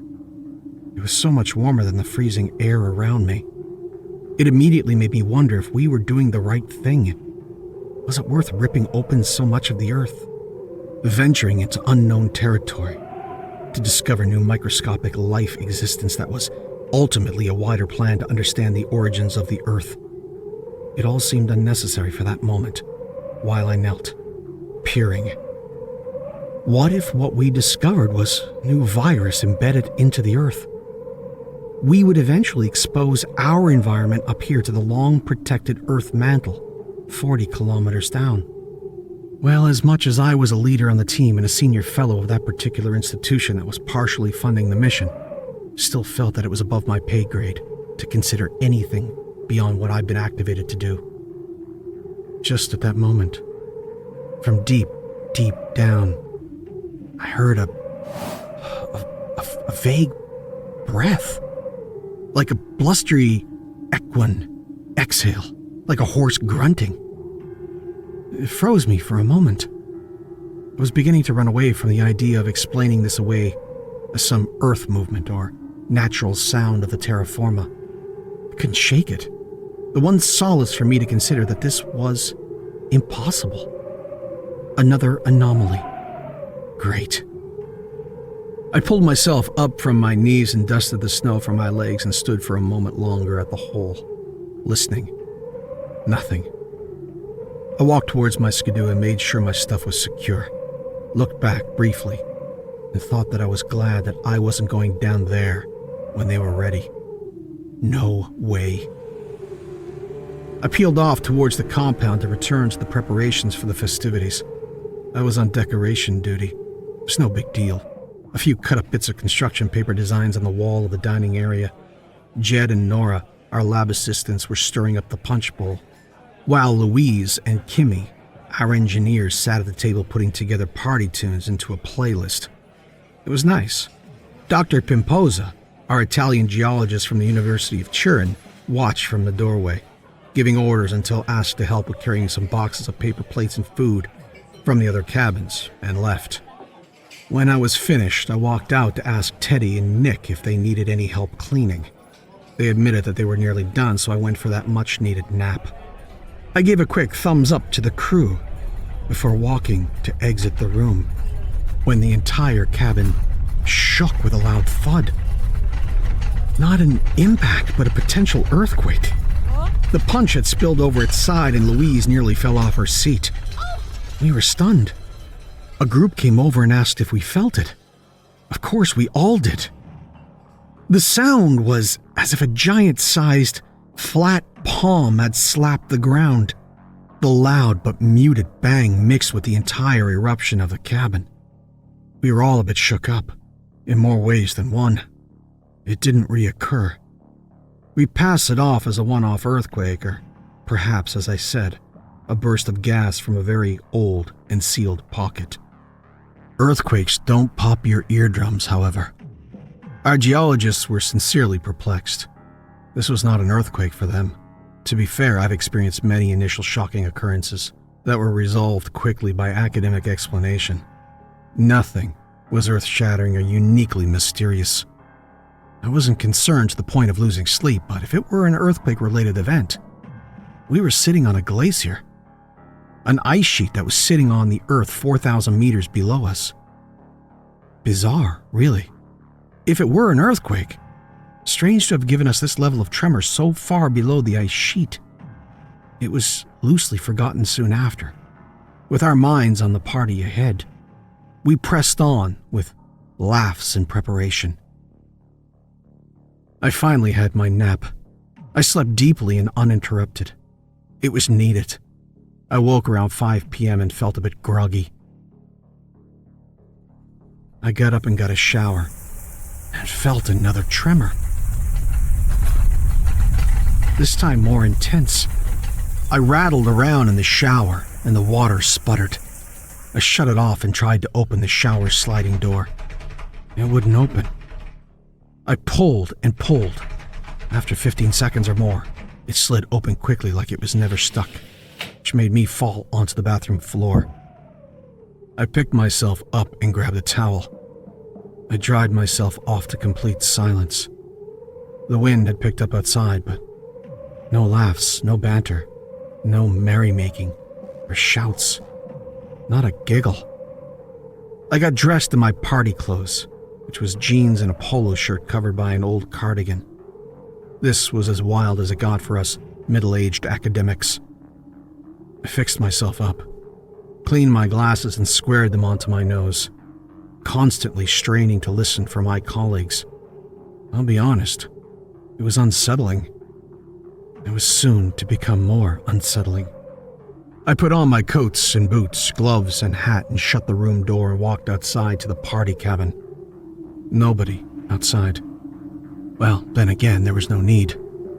I spied our Mi-8 AMT chopper sitting stoically and rested on the helipad across the open, icy plain. One of the Haglund's rovers, our personnel carriers and a fleet of skidoos with trailers. 2 of the rovers were missing. I pushed over to the cabin and opened the door. Sorry, but where the hell was everyone? I was standing alone in the decorated kitchen. Punch unattended. Food cold on the counter and chairs perfectly in place. I walked throughout, and each room was empty. Even if there was an emergency at the hole, that would never involve more than half of the existing team. I left and moved from cabin to cabin. At cabin 5, I began shouting. Shouting inside, outside. No response. This was the most messed up practical joke, and to be honest, I wasn't really in the mood. I was now cold from walking from cabin to cabin. The inside of my nose was crystallized, and my eyes were starting to freeze, so I walked back to the primary cabin, the larger party cabin. I continued to shout to the rest. I warmed up, had some punch, munched on a chicken salad finger sandwich, and looked around, wondering where they had gone. Every transport was accounted for except 2 rovers. I knew that I had to take a ride out to the project site nonetheless. This was maddening. If it were a joke, it was the most elaborate I'd ever encountered. I grabbed the keys from the equipment locker and jumped into one of the rovers and went out to the project site. It was absolute insanity that I had to head a few kilometers out to a work site that was dormant after dark because of these clowns. I was more than a bit pissed off. Nearly 30 team members now disappeared. I suspect there was a little gathering or ceremony near the borehole to kick off the party. Last minute thing, maybe. Maybe during my nap, the whiskey was tucked into, and things got crazy.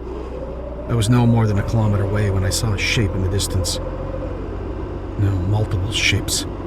Across the windy landscape, blurred by blowing snow. I neared the group that I now knew were people. Clearly some of my team. It was Jed, Nora, our cook Teddy, and Eddie, one of the drilling engineers. They were walking towards me, towards the outpost away from the direction of the borehole. They flagged me down feverishly. They looked fatigued, certainly freezing. What the hell happened here? I wondered. I pulled up next to them. They pushed in quickly, shaking, hyperventilating. I asked them where the others were. They played it for me to get back to the cabin. Where are the others? Are they out here also? Why were you out here? Please go back. We need to get back. A fading Teddy asked. Hesitantly, I turned the rover around and started back to the cabins. They were in bad shape, labored breathing and convulsing in the back. I turned the heat up as much as I could, as much as was safe after the exposure to minus 40 Celsius. I didn't want them to experience shock with the temperature. We arrived back. They slowly exited and ran as fast as they were able to the closest cabin and slammed the door. I parked the rover and came in behind them. Nora was vomiting into the garbage bin. Teddy and the rest were slumped in chairs, heads on the dining room table with blankets over themselves, still shaking. They wouldn't speak. Not yet. I moved towards Teddy, as the only one to have spoken so far, to ask what happened. He looked at me with fear and shock on his face. When he spoke, it was with an incredulous tone, like he himself was just coming to grips with something that he couldn't believe. Apparently, the world changed during my nap and shower. The nightmare had spared me up to this point. He stood and walked me by my arm to another room, the pantry, peering over his shoulders at the others as to not upset them, with the discussion pending. He explained. Michael, it's unbelievable. He began. I don't understand. I'm so confused, Teddy. I took a nap, maybe 2 hours. I got a shower and everyone disappeared. I responded. Yes. Let me finish. After you had left us, we continued decorating and preparing. We knew that the drilling team left with the snowmobiles to move the equipment away from the borehole. With the tremors we were getting, they didn't want to risk any collapse around the edge of the project. From the ice sheet cracking, they left. We then got an urgent distress call from them. It was not clear. It was distorted, gnarled, the transmission. We couldn't make out anything other than their screaming in despair. We didn't know what was happening. We took a group of 10 of us to check it out. If there was a major equipment issue, or they were trapped under heavy machinery, we needed enough of a rescue team. I went out there with the first support run. When we arrived, the drillers were gone. There was no one there. We searched around the area, and then we heard screams coming from the hole. It was terrifying and confusing all at once. As we looked within, a vapor, a gas or steam started to fill up the hole. It was impossible to see anything below. Dr. Scully was perched over the hole, and it wasn't until I heard a muttered whimper come from him that I looked at him.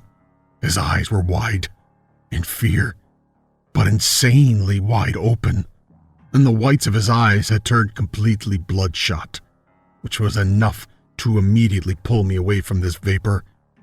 I ran back from the hole, and I saw Dr. Scully stand up, tearing at his face, pulling his hair out and screaming like a lunatic. And then he leapt into the borehole. I couldn't believe what I was seeing. It was madness. Engineer Vargas began to do the same, pulling her clothes off, tearing at her own skin, screaming, and then also leaping into the hole. I wanted to stop this, as others began to do the same. My first instinct was to run. There was myself and Nora of the rescue group that didn't succumb to the insanity. We called in the situation to the rest of the cabin. That was a mistake. We only got a hiss and crackle on the transmission, unable to cancel our message. And when the others arrived, we were 200 meters or so back, staying clear of whatever it was that was causing this. And the rest didn't see us. They pulled up close to the hole. We tried to scream to them above the wind, but they were drawn to the screams from the borehole. We screamed our lungs out to try to advance to them, but we were afraid of catching whatever it was that infected the rest. We ran and stopped from fatigue. We spotted Jed and Eddie, silhouettes of motion in the storm running towards us, equally as tired and cold. They had also escaped, while the rest of their team had not. They explained that they experienced the same with team members, going crazy, eyes bloodied, peeling away their skin, some leaping into the hole, but left at least 5 or 6 still there. Our last seen screaming towards Jed and Eddie and beginning to follow them. We don't know if they were still alive. Teddy added. Jesus Christ! They're all gone? I exclaimed. What was it? What caused this? Oh my God! They're all dead! I don't know. Most are gone. Eddie and Jed left some there that he said were following them. Maybe some more survived.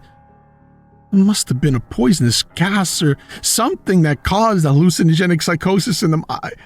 I'm glad that I got out. We need to call for help. We need to get a rescue here. We need the group to help us, said Teddy. I don't know what any of this means, but I only know that we lost a lot of friends today.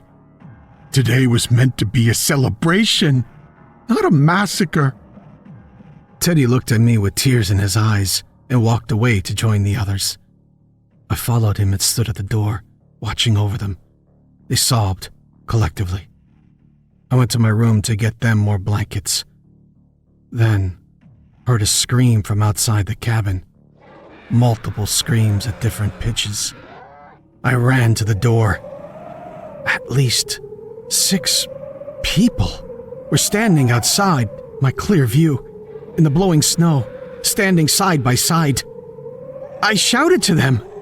Guys, it's me, Michael. Are you okay? What happened? Come inside!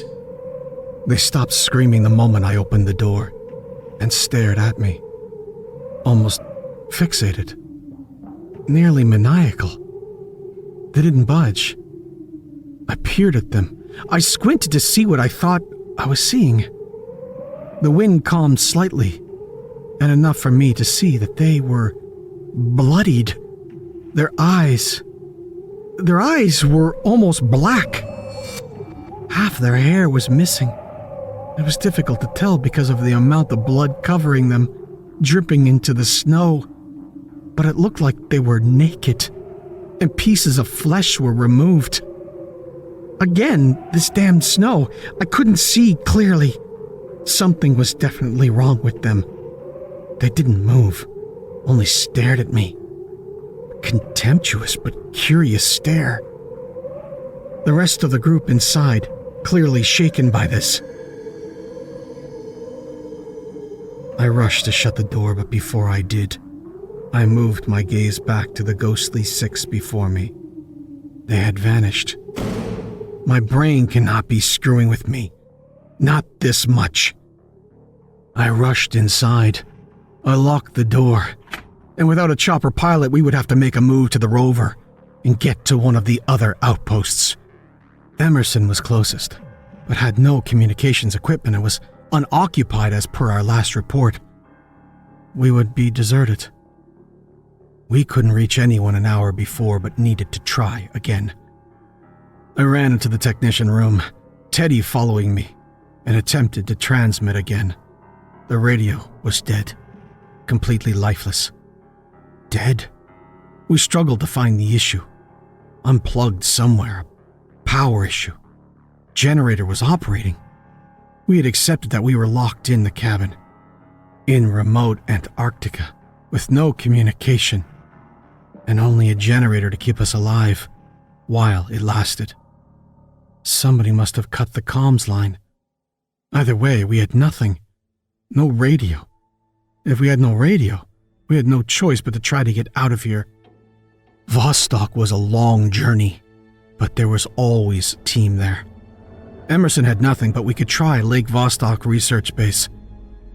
Those people outside. A shriek. We had no idea if we were in danger, but the 5 of us had to try to get to Vostok. I don't remember the fuel situation with the rover. The hangar was on the other side of the outpost. We would need to stop and get fuel to ensure that we could make it to Vostok Research Base. Fraught with near impossibility in the pitch dark, once we left the lighting of the base floodlights, we'd be on our own, traveling in a hopeful direction. We had no light other than the headlights on the rover to see ahead, to know what direction in a white, empty landscape filled with ridges and ice craters. This was a Hail Mary, but it could be more dangerous to stay. Whoever those things were, whatever they were no longer our colleagues. Anything human would have perished in that cold by now, not stalking us. Another boom outside, another tremor shaking the cabin, then screams tuning themselves to the quake. It was decided. We would travel to Lake Vostok. We could get help. Couldn't hope for our first message to have been received. We had no way of knowing. We raced around the cabin, grabbing everything we would need for the journey. A scream from Nora's room. We ran in. Nora was standing terrified, breathing heavily. She had seen someone, one of those bloodied things outside her window, peering from behind one of the other cabins. We calmed her and collected our stuff. Teddy suggested that he make a run for fuel, and that we wait for him to fuel up and he'd pull back around and we could jump in. He was the cook, but was often asked to do other jobs during the days in camp. He regularly refueled and cleaned the rovers. He could do this fast, under the cover of dark. We agreed reluctantly. We waited as he moved towards the rovers. We watched him through the window. He stopped halfway and looked to his left, and then his right. We peered over to see what he was looking at. There were two of those things. Our former team, I'm sure. Damaged ghouls, standing about 150 meters away on his left and right, watching him. This encouraged him to pick up his pace, and he got into the rover, started it, and set off towards the vehicle hangar fuel pump. He had disappeared into the haze of blowing snow. We could hear him stop in the distance. We waited, poised and ready to go. Figures in the distance materialized, somehow seemingly in control of the fog of flurry around them, as to never be fully clear in view. It was pitch dark, but the outpost light tower somehow illuminated the snow rather than the group. Standing side by side, again, Nora gasped. She told us that she believed that this was Dr. Hall and the rig operator Tim, with what looked like Engineer Boreen, three of them standing between us and Teddy's rover, or where it would be. Standing, staring again, not moving, somehow existing in this bitter cold. Instantly, and for the first time, they were animated. They screamed and ran towards us. This was terrifying and shocking. We shut the door and locked it as quickly as possible. We heard them slam into the door, trying to get in. The moaning from the front door mixed with screeching, inhuman and enraged. How were we going to get out? The lights flickered in the cabin. This sent Nora into hysterics. Jed was holding her, and Eddie ran around the cabin to each room checking the rest of the doors and windows. Christ, Teddy, how can we get to him? Is he safe? Where were the other three things? It was about 20 minutes later that we heard the rover coming back, horn blaring. We cautiously checked the windows for a safe run. We were terrified. We made a run for the rover. It was so dark. We moved outside and peered everywhere. The lights from the rover illuminated a wide area, and the space was covered in footsteps in the snow, and blood everywhere trailing in paths along those footsteps. We jumped in and Teddy motored on. We had no compass, digital map, but we had a radio in the rover. We had no way of reaching Vostok because it was set to our outpost only, the primary comms room. We sent out an SOS, and as we left the base, We were so nervous to ensure that our last look was to guide us in the right direction, because once we set out, there was no way of knowing where we were going. This was a terrible gamble, but we had bloodied ghouls stalking us, and if they were contaminated, or worse, violent towards us, we would be in great danger. You guys okay? I said. Better now. Did someone bring anything to eat? Eddie said. I took a box of the nutrition bars. Nora said. God, what were those things? Are we gonna talk about this? I saw one watching me pump gas. I had a shovel at the ready if I needed it, but it was ripped apart. It was messed up, possessed or something. Its eyes were pitch black. What happened to them? It was Kira, I'm pretty sure, but so hard to tell, said Teddy, peering through the window across an empty landscape, focusing on a straight path. Jesus Christ! I screamed. Look! I pointed ahead of us, just becoming visible in the headlights ahead. There were nearly a dozen of these things scattered, facing various directions, but as we approached, their heads slowly craned towards us. Teddy immediately accelerated away from them to avoid hitting them, which we were successful in doing, but now we were unsure about where we were going. We had veered into an unknown path in the dark, crawling across a glacier and trying to feel the direction, which was useless. These beasts, bloody and haunted, some of them crazed, were our former colleagues, our team. Something had hit them to infect them from that borehole. We knew it was a gas of some kind that has infected their minds. They had torn themselves apart, peeled off their own skin for Christ's sake. We needed to avoid the same fate. We had a full tank of gas, some heat from the supercharged heater that barely made a dent, but better than the deathly cold outside. We just had to keep moving. I sat in the passenger seat, passing out, little by little. Jesus, we were all exhausted. Some slept, but Teddy had to keep awake, and then, soon, I would drive. We would have just barely enough to make it to Vostok. Should be able to see the halo of light from a good 60 kilometers away. And we just had to hope we caught it and traveled in that direction. Then, shit got worse. We were somehow, approaching the hole. The project drill site where this shit kicked off. How did we get here? We were traveling in the wrong direction. More of those things. 4 of them stood by the hole, watching us. Again, we accelerated away, but had to make a 180-degree turn because we had been going in the wrong direction for a solid 40 minutes. This was going to eat into our fuel, which means that we had to ease up on the heater in order to make it.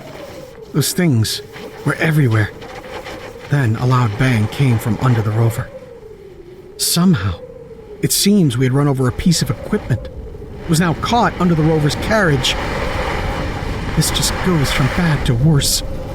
We looked around, jumped out into the bitter cold, and inspected. It was a massive drill bit attached to a hose. We had put all the shit away. How was it sitting in the middle of a damn glacier? We had teams move everything into a secure location. Now project debris scattered everywhere. We pulled at the hose, all of us, tired and distraught, freezing and scared. Nora kept watch. We had a massive Phoenix utility flashlight that Nora used to scan around the rover. The moment the light left any pointed at location, the rest would go ultra black. She was shaking, scared. She wanted to be back home with her dad in Tampa, Florida. He was a cop, recently retired, and she wished he was there to keep her safe. Suddenly, low moans on the outer perimeter. It filled the silence when the team weren't grunting and pulling the drill bit out. It was nearly out. The large drill threads caught in the rover's large track. Best to have Teddy move forward to jog it loose. He got in and pushed forward a bit, raising up the rover slightly. Then, an organic screeching from all around the perimeter. Nora spreading the light frantically across the open area. Near the hole in the distance, a group of these things were marching towards them, coming into the light, and then proceeded to a sprint. Teddy moved over the drill enough for the guys to remove the tangled hose out of the tracks. It was too late for the group to get into the vehicle. Jed and Eddie were grabbed, while I pushed Nora in and I climbed in behind her. I reached for the boys, but they were yanked out of sight, screaming, pulled into the darkness. Go, go, go! Get out of here! I screamed. Nora was screaming and hysterical. We all were. We moved ahead, and as we shined the flashlight behind the Rover, we saw there were at least 4 of those things running behind us. It was unimaginable that any living thing could exist in these polar temperatures.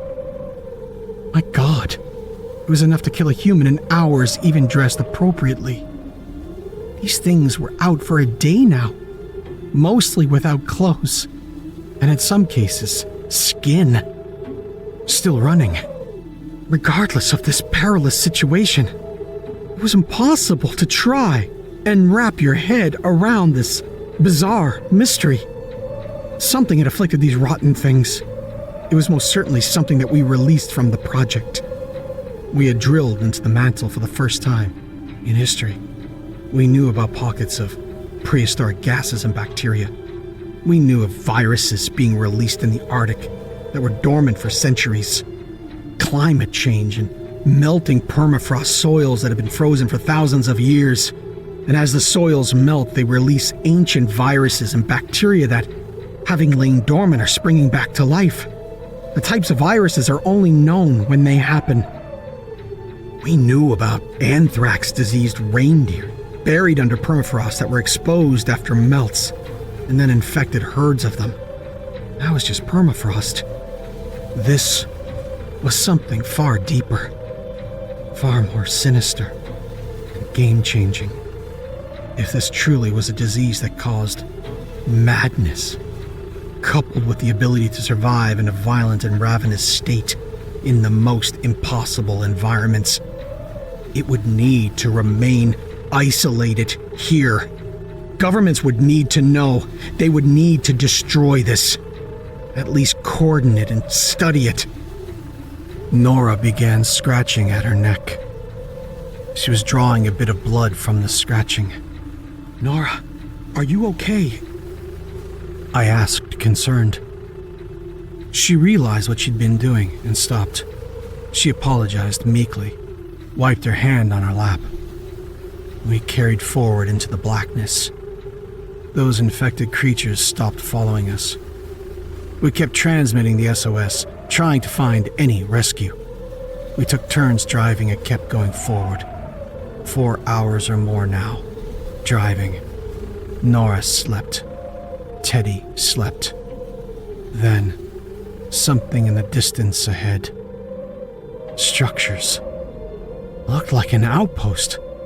Random lights brightening isolated spots, but could definitely see buildings. This was optimistic. I woke the other 2. Our excitement was increasing. Until... No.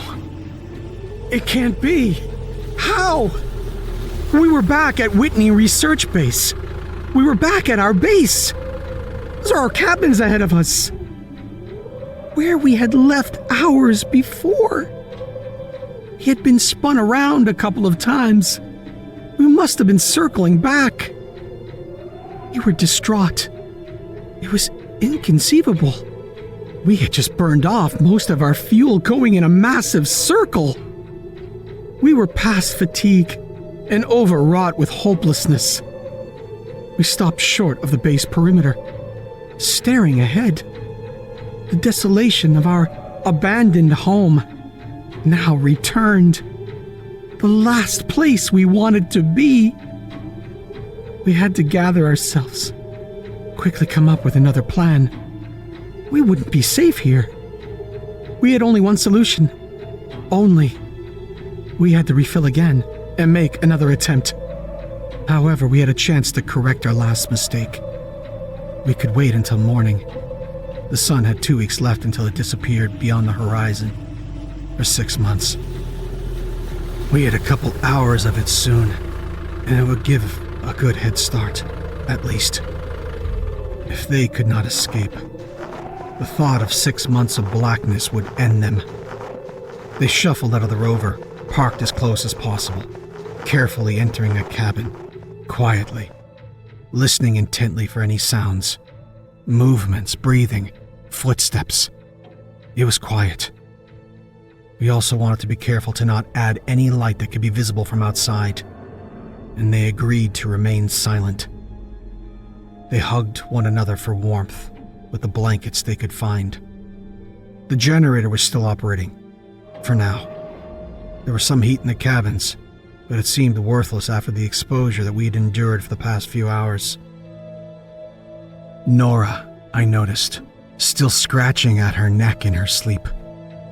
I was the last to sleep. We awoke. The sun was up. It was 10 a.m.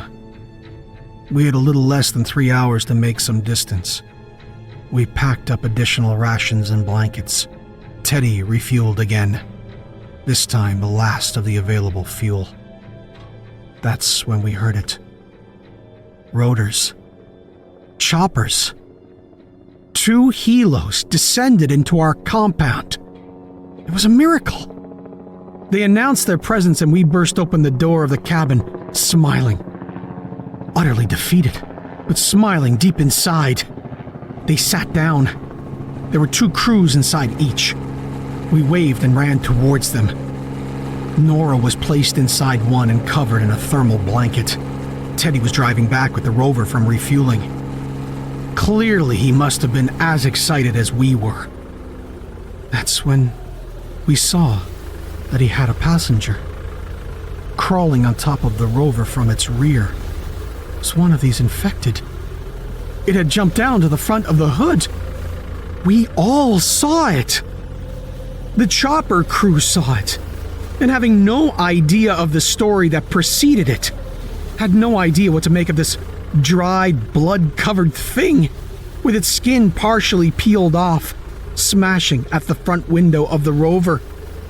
When it broke through, Teddy fought it off as much as he could and collided directly into one of the choppers as it exploded, the rotor flying off and into the rover, killing Teddy and that ghoul instantly.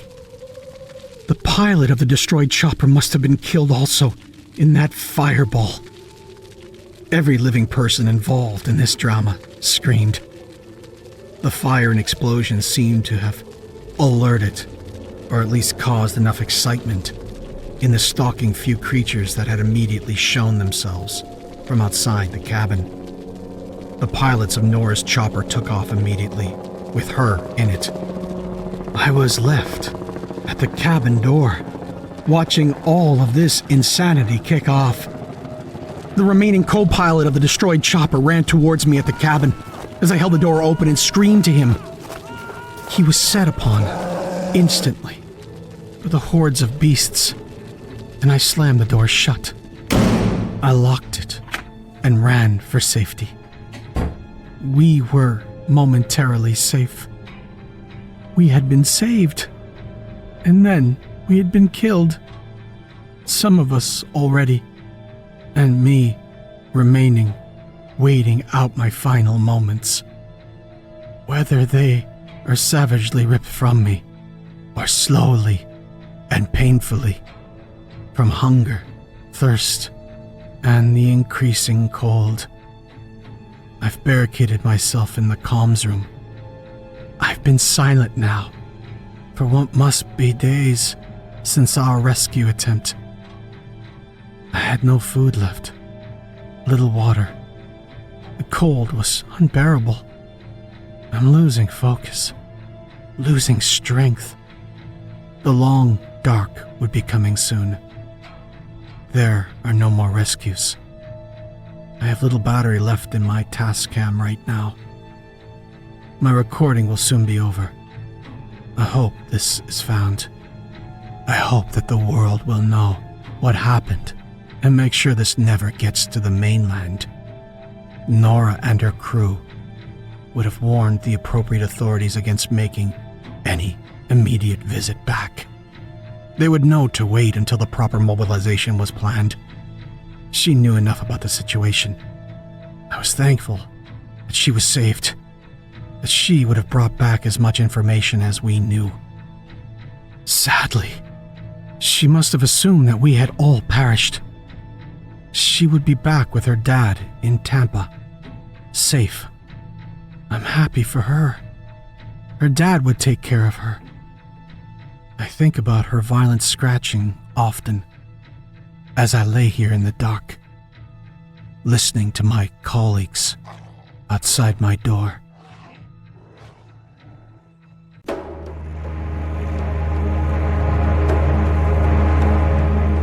Fog Lights by Jeremiah Huffman. Narration, production, and sound design by Jesse Cornett. Original score by Brandon Boone.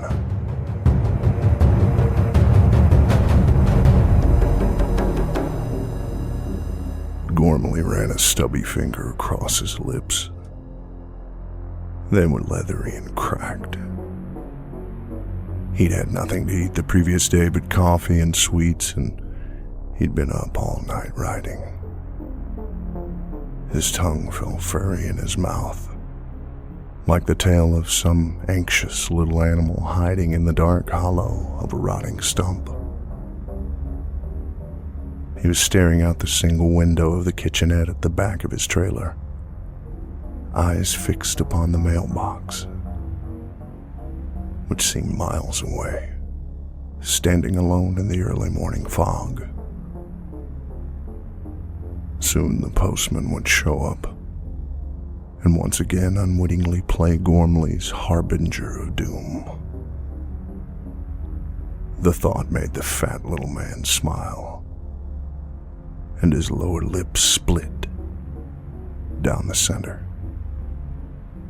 A small bead of red bubbled from the slit, and Gormley raked it into his mouth with square yellowed dentures. He took another swig of his coffee and got up to pace the floor. The postman was a bit late. Perhaps it was the fog. Gormley himself couldn't recognize much outside his window. The blacktop road that led back to town appeared to have drowned in the murk. The dry brambles of the thicket occasionally revealed their twisting, jagged tips as the fog slithered through the spaces between the branches. The gloom emanated from the woods outside as if exhaled by the ancient, wicked lungs of some unseen demon. Gormley wanted to step out and look toward town to see if he could see any approaching fog lights, but he knew he'd be wasting his time. He sat back down at his shabby little table and unwrapped his last peppermint candy. He looked at the disorganized stacks of paper in front of him. Printed photos of children. Photos from yearbooks, sports teams, vacations. All of them emblazoned with the same word in thick, bold lettering. The word missing. Gormley perused the photos as if he were picking out a steak at a butcher shop. He would pick up each photo and study it. He'd read the accompanied information, and he would deliberate. His criteria weren't strict. Mostly, he based his decision on how happy the child looked in the picture. Gormley hated their smiles. If the child repulsed him enough, he would place the photo to the side in a special pile. Once he'd whittled his list down to one, he'd read up on the case. When and where the child disappeared, what they were wearing that day, where they'd been spotted since. If they'd been spotted since. He'd research all he could about the child's parents, siblings, if he or she had any pets or participated in any extracurricular activities. He'd even try to learn what the child's favorite color was, if he could. Information like this was valuable to his work, and the internet made things so much easier. It hadn't always been so easy, and used to take him up to a year to get the information he needed to produce one letter. Gormley felt pride in the fact that this year alone, his first year of retirement, he'd been able to produce a very convincing letter every couple of weeks. Thank the good Lord for technology. He singled out a photo, the subject of his latest work, and he regarded it with an obnoxious sneer. The little boy in the picture was nauseatingly happy. He was wearing a cap with an emblem of a cartoon tiger hitting a baseball, and a t-shirt in matching blue and orange. The boy held a small trophy in his hands, and he looked so damned proud of himself. Gormley reclined in his chair and thought of the letter sitting in the mouth of his lonely mailbox. Dear Mrs. Appleton, your worries are at an end. I'm the man who 4 years and 7 months ago took your boy Trevor from your car wash you shopped. We sat and watched you return with your gallon of milk before we drove away. You may consider yourself lucky. He did not suffer long, and he remained a virgin. I hope that you have since learned to lock your doors, for men like me are everywhere. And went on for 4 full pages depicting the most believable abduction, torture, and murder scenario that Gormley could envision, custom detailed for little Trevor Appleton.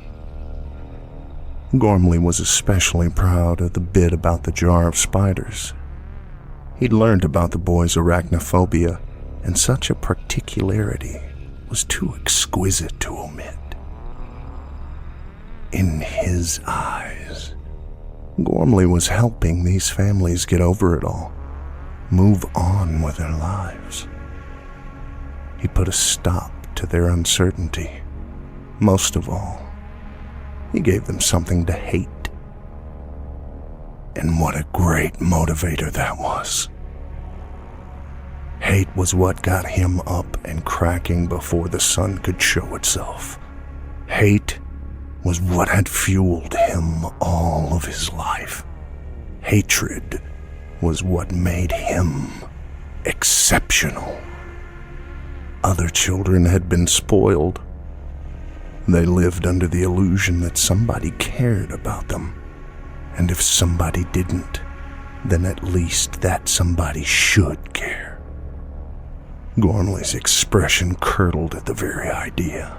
He could almost taste those thoughts of false love and feigned affection gurgling up the back of his throat like bile, and he fought them back by lapping at the dissolving peppermint in his mouth. The whole love thing was a joke.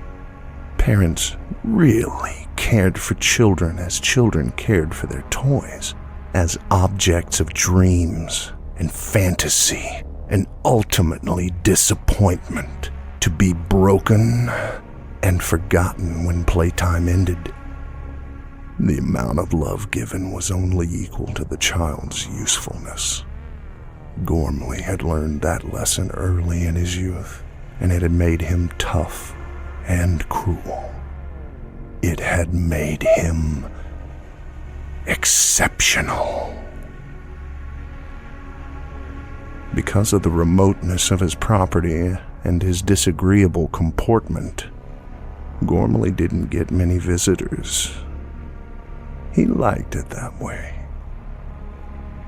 Often he would go days without seeing anybody at all, except for the postman. And the postman was only ever seen from Gormley's single front window. The postman both excited and disgusted Gormley. His father had been a postman. That fact alone was enough to spawn a black aversion to any and all postal workers, and for years, even long after the old man died, looking at a mail carrier made Gormley ill. Every time he did, he would hear the rusty screech of his father's truck. He would smell the beer-tinged halitosis all over again. What are you doing, boy? What are you doing? I told you not to touch yourself like that, boy, you nasty little bastard. He would hear echoes of garbled curses and shouts. What's wrong with you, boy? Don't you understand? He would feel the shoves, the slaps, and the punches. What'll happen when you touch that nasty little thing? What's wrong with you? Before Gormley started his crusade, the postman delivered him nothing but pain. But this, as it turned out, was a blessing in disguise, and Gormley was perceptive enough to see it. Through his work, he'd turned the thing he hated most into his personal lapdog.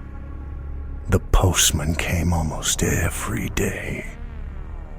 It was his job to come, and he would take Gormley's letters off and deliver them.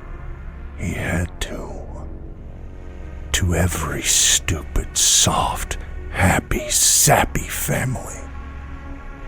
The postman was weak, a sheep, a zombie, an instrument.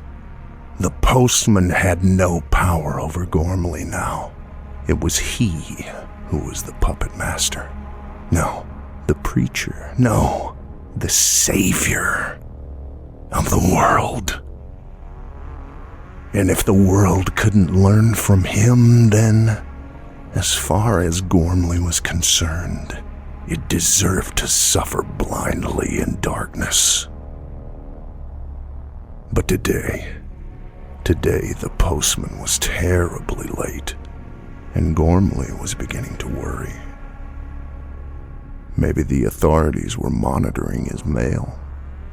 Maybe they were fitting the postman with high-definition cameras and microphones. Gormley hadn't been caught and punished for doing something bad since he was a child. He learned to be careful. Never once had he even received a response from a vengeful, grieving parent.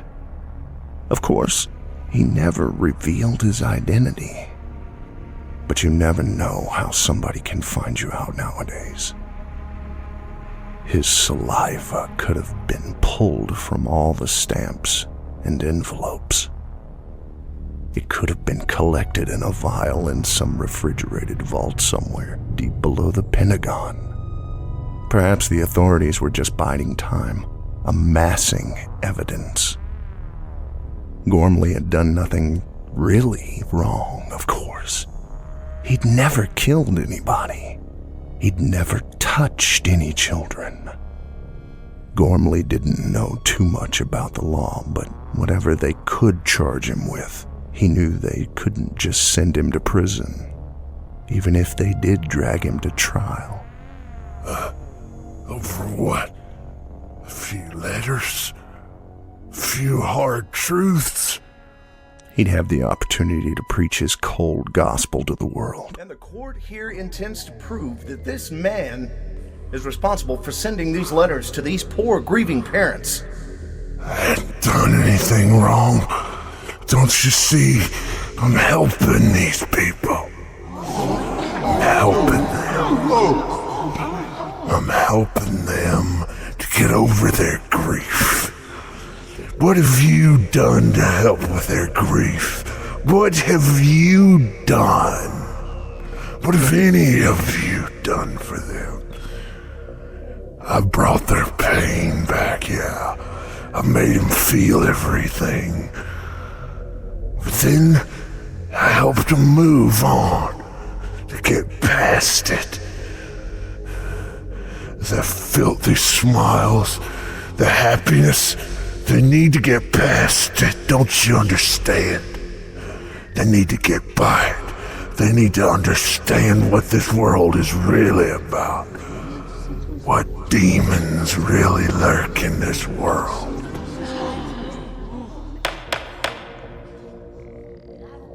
And his arguments would be so convincing that the lawyers and the judge and the jury and the families in the courtroom and the journalists and all the people at home watching on TV would open their collective eyes to reality.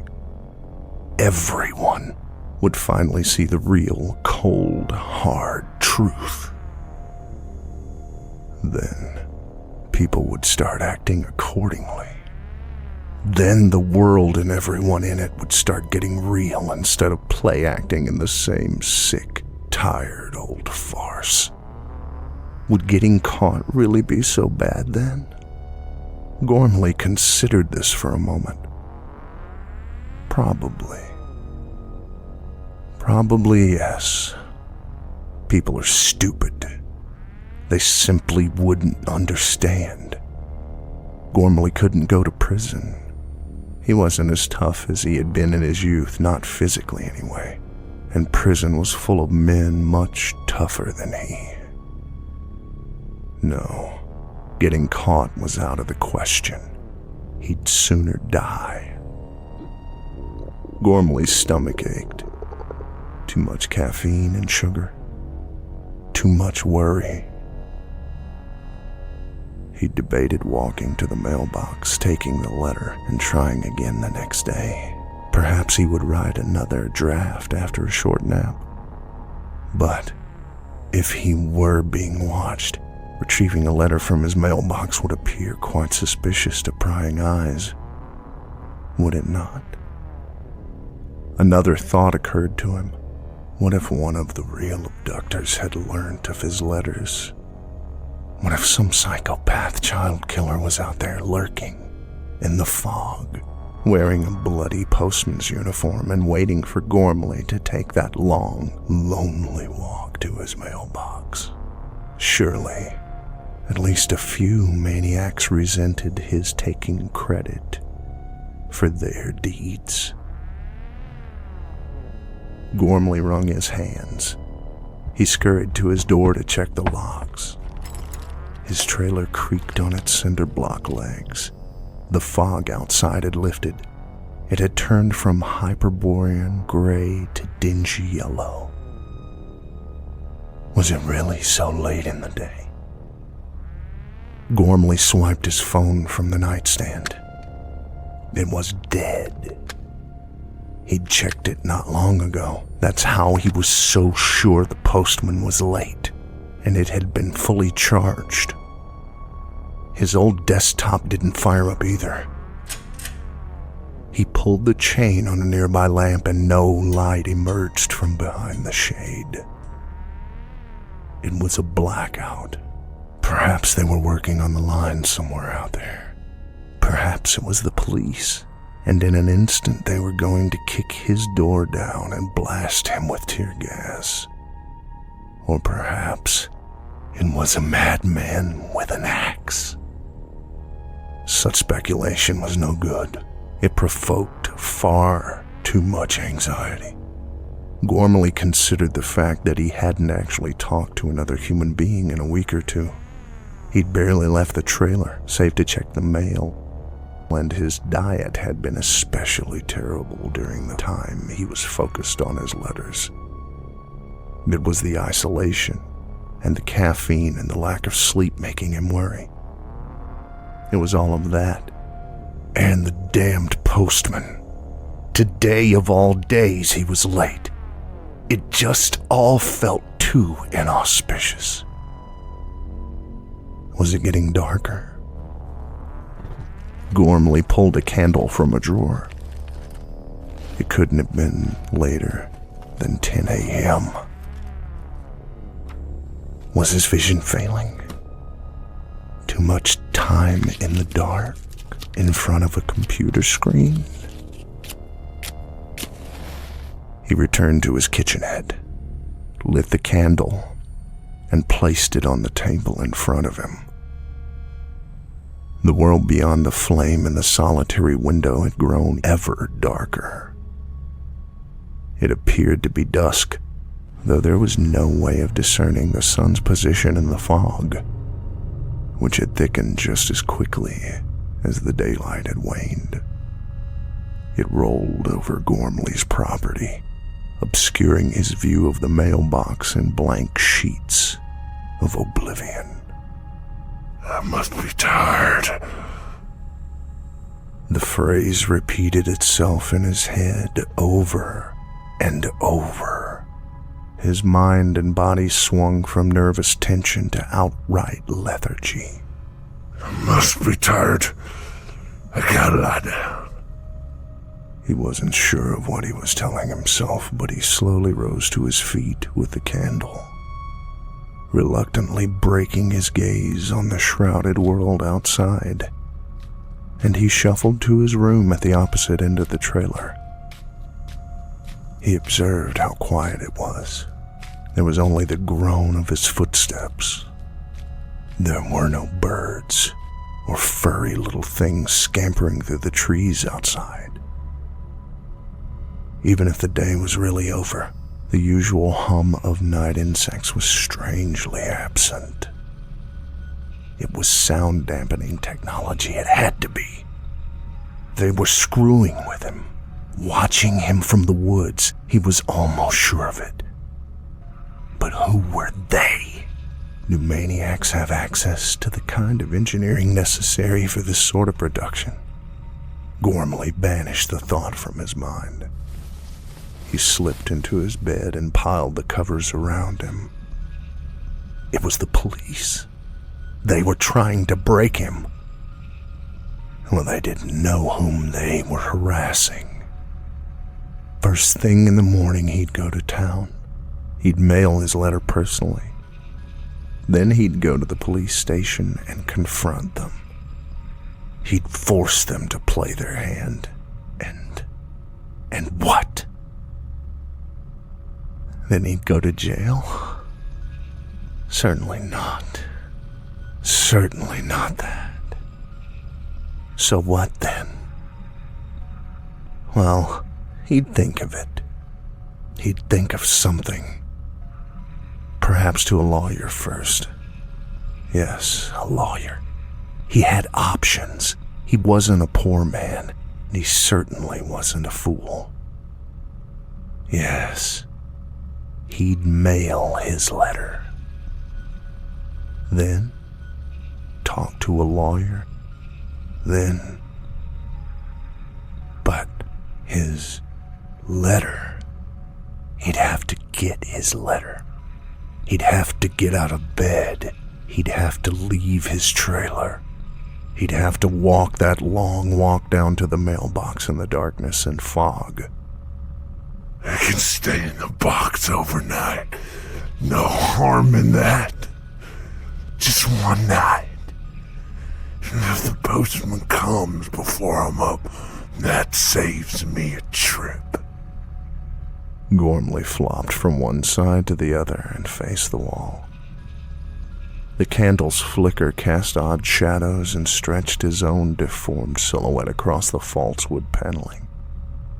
His eyes were weighty and felt dry and raw. He'd hoped to end his day in the same manner he always did after a successful missive assault, by fantasizing about some little child's mother or father, opening his envelope and reading his letter. He would imagine the color draining from their faces, the tears welling in their eyes, the wailing and gnashing of teeth. Gormley cursed his anonymity. He wanted the parents to write him back. One time, He had chanced upon the mother of one of his lost children responding on TV to the letter he'd sent. The failure in her words, the stupidity in her voice, it was all so predictably perfect. Gormley had downloaded the video clip from the show and replayed it often when he felt the urge to do impure things. Gormley fell asleep. Swirling dreams rushed through his agitated brain with foggy visions of crying mothers, smiling children, SWAT teams and serial killers, and of course, the postman, his wretched slave. Make that face at me, boy. I swear to God, I'll break your fucking scrawny little neck. You and your fucking mother's the same. You're just the same. Worthless piece of shit. I know, Daddy.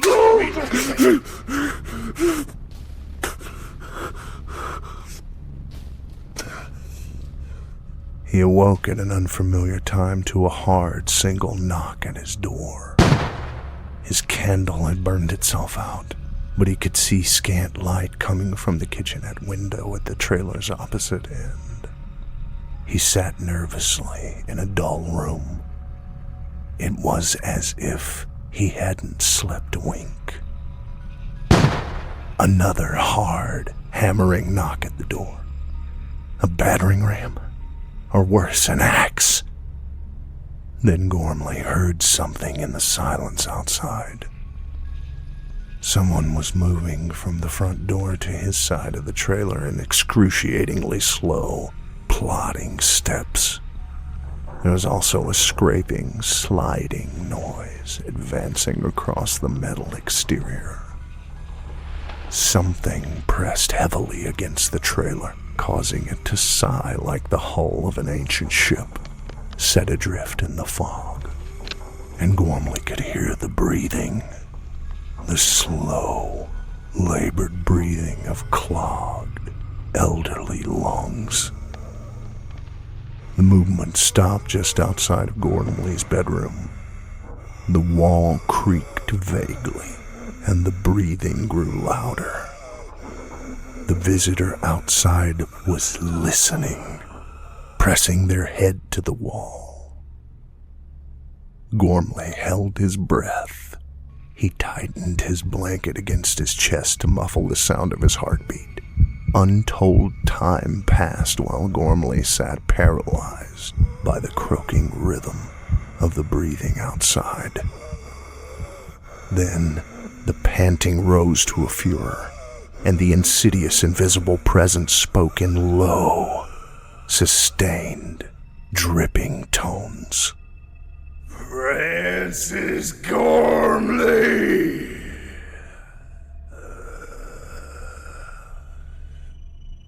Come on out here. Got a package for you, boy. The voice was a mockery of something recognizable. It was glottal and reptilian, conjuring up a pallid but unmistakable memory. Gormley's leaden heart began to sink. He wet himself, and the caffeine was to blame. After a moment, the owner of the voice outside started a slow, creeping limp back toward the front door. Gormley considered barricading it, but he doubted he had time. Whoever it was outside had heavy fists and could have battered the door down with minimal effort. A kitchen knife was the only accessible means of defense. The stranger was almost to the door. Gormley shook free from vacillation and nearly tripped over the blanket as he tore out of his room. His heavy footsteps shook the floor. Just as he passed the threshold, another solid thump on the door froze him in place. Francis! The anger in the stranger's voice was palpable. Get out here, boy. I got deliveries. Can't be out here all damn night. His final word was punctuated with another powerful knock. The aluminum surface of the door was undoubtedly dented, and Gormley heard the splintering of cheap wood. For the first time since a childhood of drunken words and drunken hands ossified in his memory, despite every attempt to forget, Gormley felt the urge to cry, to scream for help. But who would help him? Gormley tried to speak, and it took more effort than he'd anticipated. His voice came out in cracks and squeaks. I can't be bothered just now. Come back tomorrow. The trespasser's heavy gasps mutated into a sickening chuckle.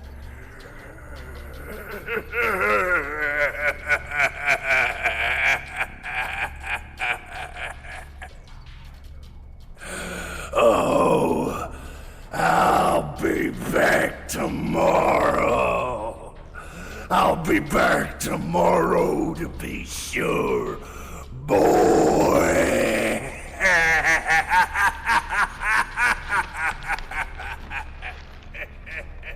Gormley heard the intruder turn and begin to stagger away. Gormley ran to the cutlery drawer and rummaged for the largest knife he could find. It was dreadfully dark outside, and the light that seeped in through the window belonged to a pair of fog lights at the end of the driveway. Gormley squinted and spied the tall, hunched, bleary shape of a man in a rounded postman's hat hobbling back towards the source of the lights. The man was moving so slowly that his lame steps seemed to take place in a kind of bizarre time-lapse photography. Upon reaching the end of the drive, the figure, bathed in the fog lights, turned to Gormley's mailbox and lingered. Leave! Just leave! Gormley whispered aggressively. He wanted to repeat himself more loudly and forcefully, but before he could utter them again, the man turned back as though he'd already heard. I hear you. At once the fog lights intensified, taking the shape of two huge, bulging, orb-like eyes, and the face of the postman appeared in full view, directly outside the window. The ghastly being curled its thin lips and gaped at him with a riven, rotten-toothed mouth that billowed fog in foul expiration. Mottled yellow-gray skin hung from a skull wreathed in patches of dead, white hair. The postman's fog-light eyes flashed and burned as he let out a protracted scream.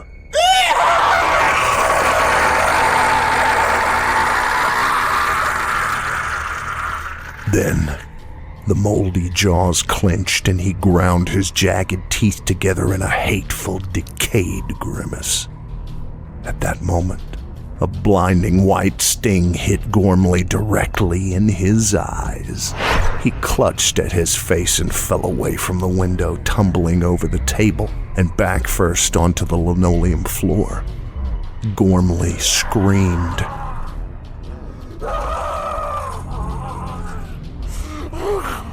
The razor-thin edge of some spectral blade had slashed deep into each eyeball. His hands were warm and wet with tears and blood and something else. Something thicker He could feel it oozing down his face and puddling the floor. The pain was excruciating, like the worst paper cut imaginable in the most delicate and sensitive of places. The angry, feculent voice of the postman hissed. You're gonna lose more than your eyes, Francis.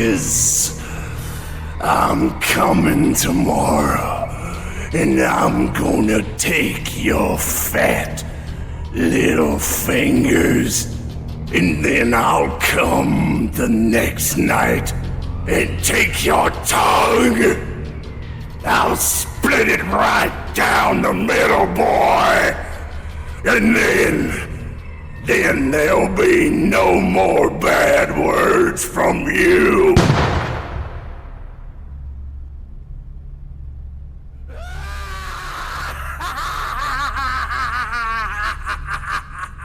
The postman's horrid laughter resounded inside the trailer.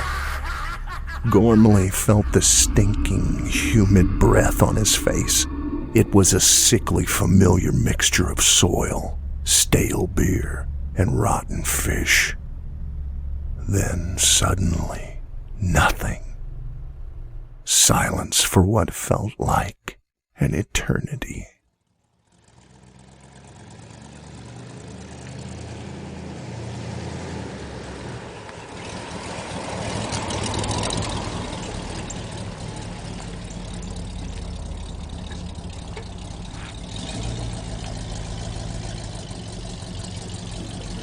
At last, Gormley heard the mail truck pull out onto the blacktop road with a rusty screech and slowly drive away, taking the darkness with it.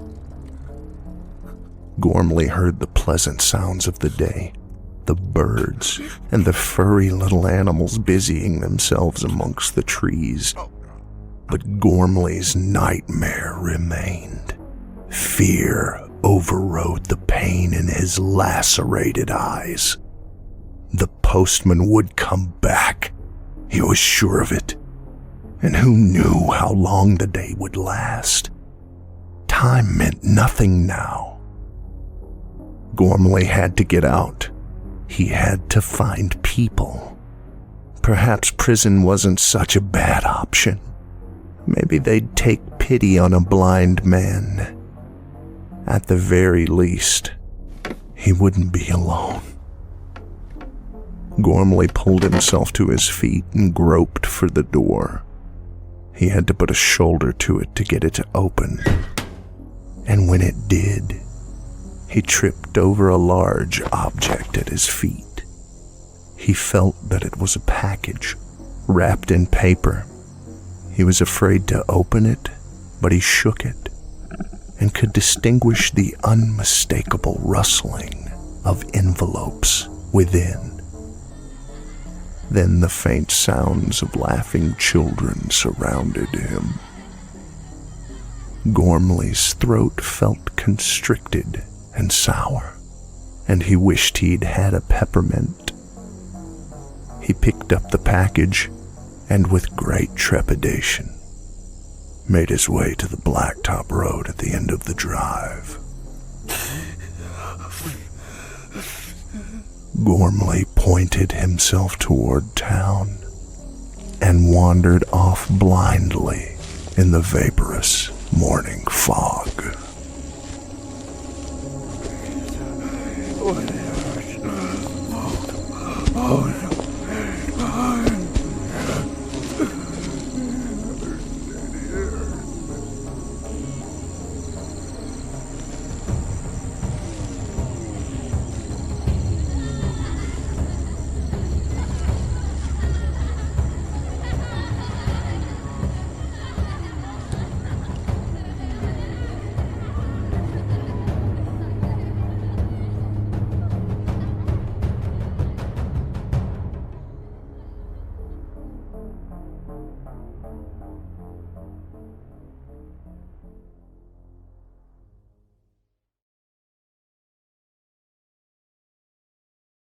A few miles from Boston, in Massachusetts, there is a deep inlet winding several miles into the interior of the country from Charles Bay and terminating in a thickly wooded swamp or morass.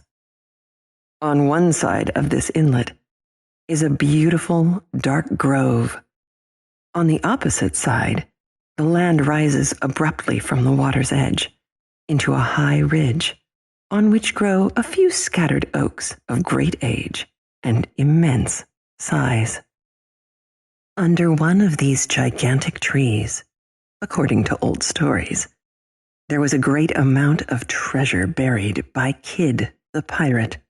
The inlet allowed a facility to bring the money in a boat secretly and at night to the very foot of the hill. The elevation of the place permitted a good lookout to be kept that no one was at hand, while the remarkable trees formed good landmarks by which the place might easily be found again. The old stories add, moreover, that the devil presided at the hiding of the money and took it under his guardianship. But this, it is well known, he always does with buried treasure, particularly when it has been ill-gotten. Be that as it may, Kidd never returned to recover his wealth, being, shortly after, seized at Boston, sent out to England, and there hanged for a pirate.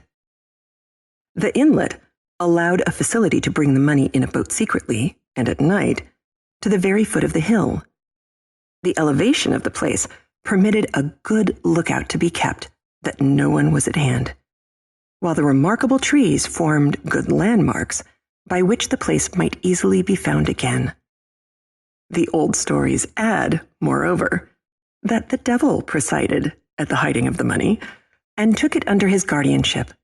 But this, it is well known, he always does with buried treasure, particularly when it has been ill-gotten.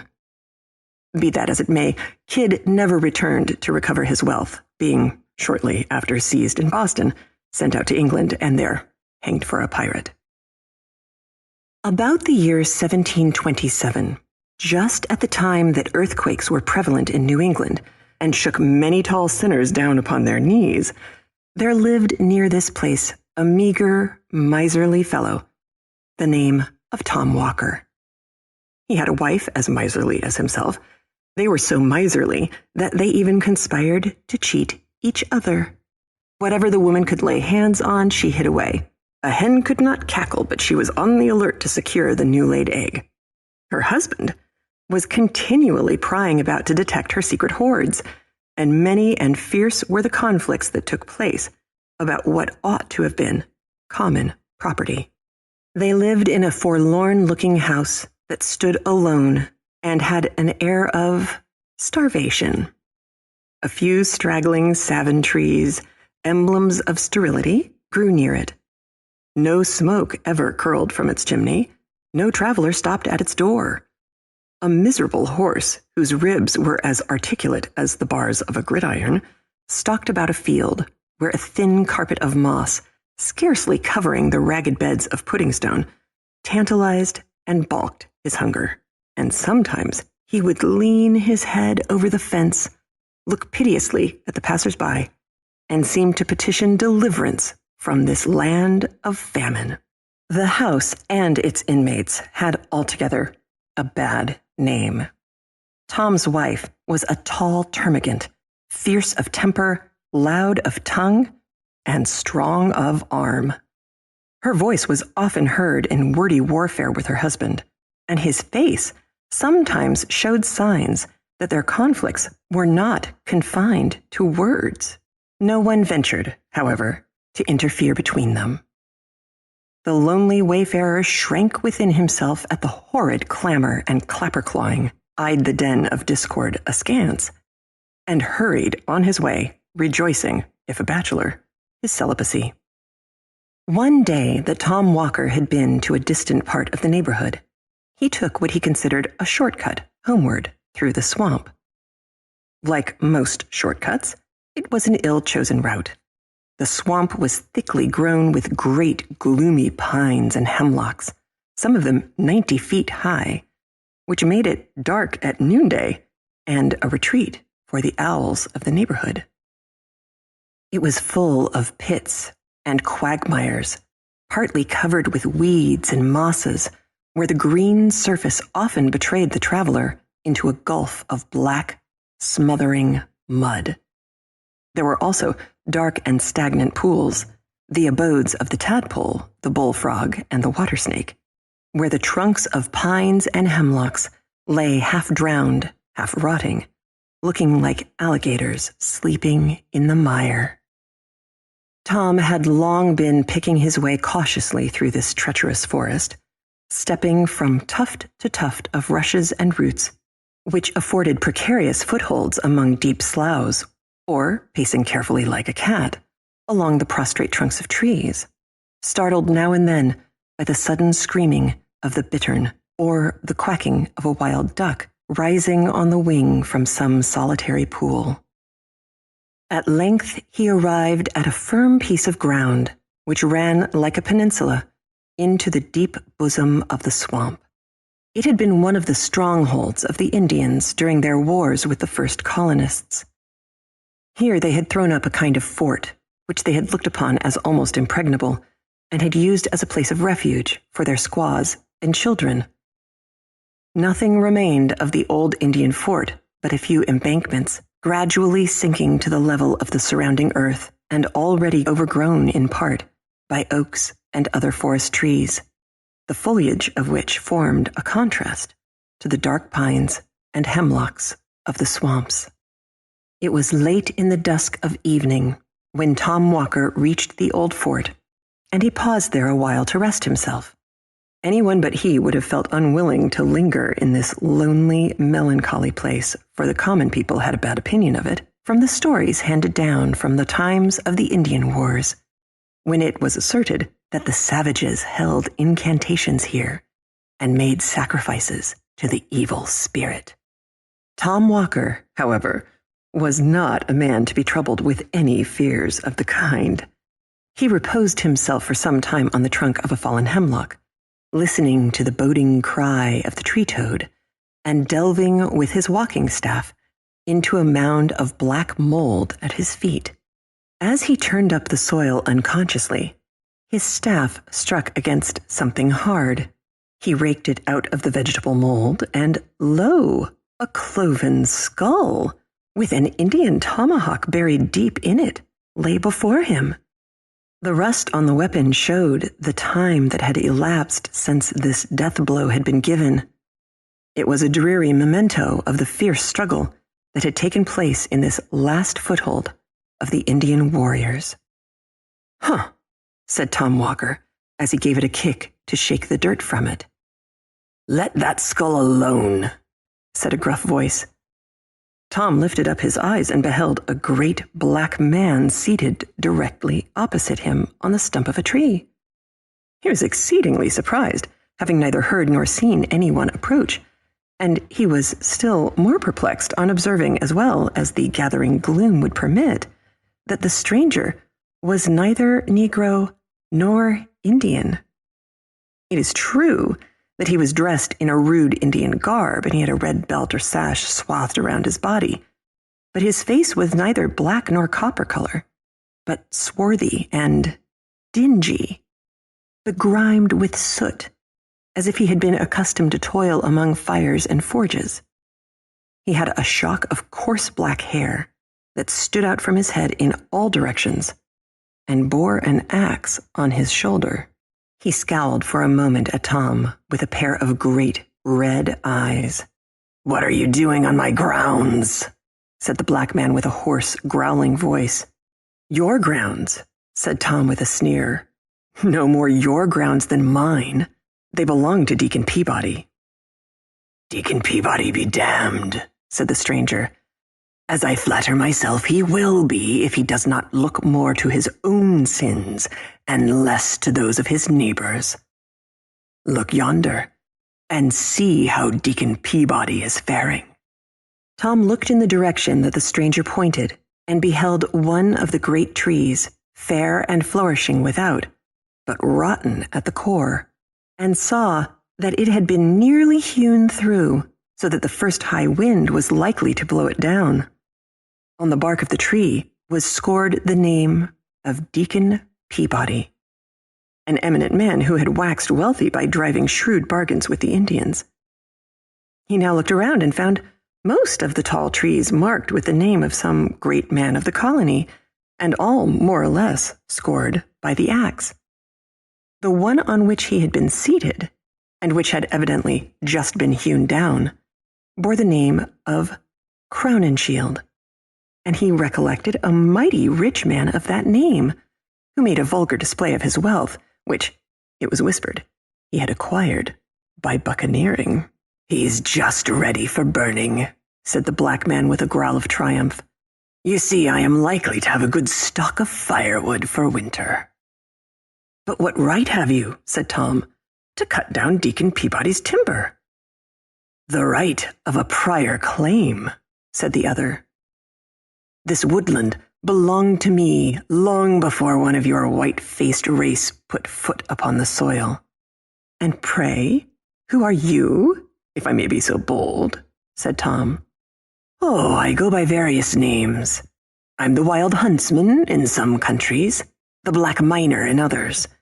In this neighborhood I am known by the name of the Black Woodsman.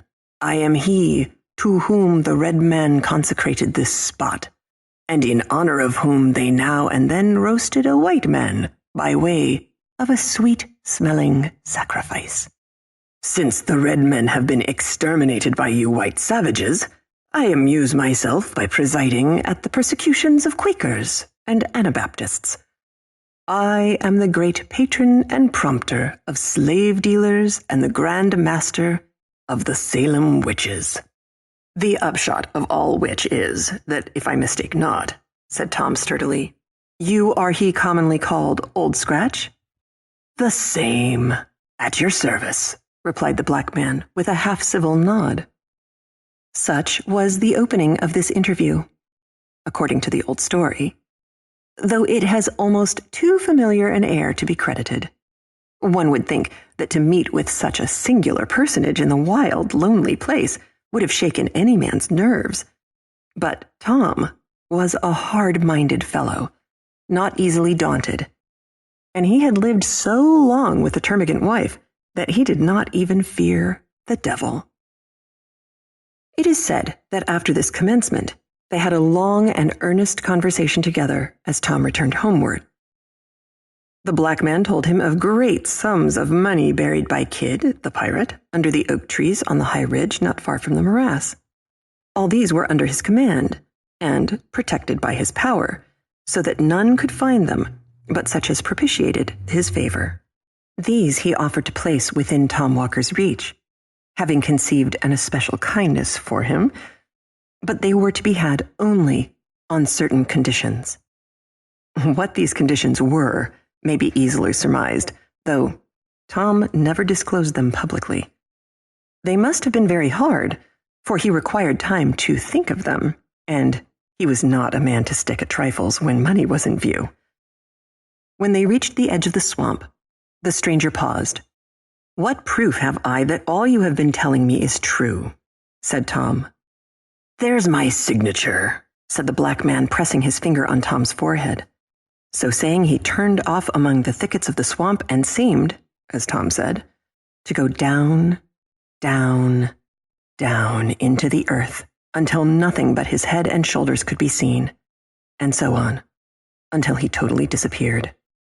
When Tom reached home, he found the black print of a finger burned, as it were, into his forehead, which nothing could obliterate.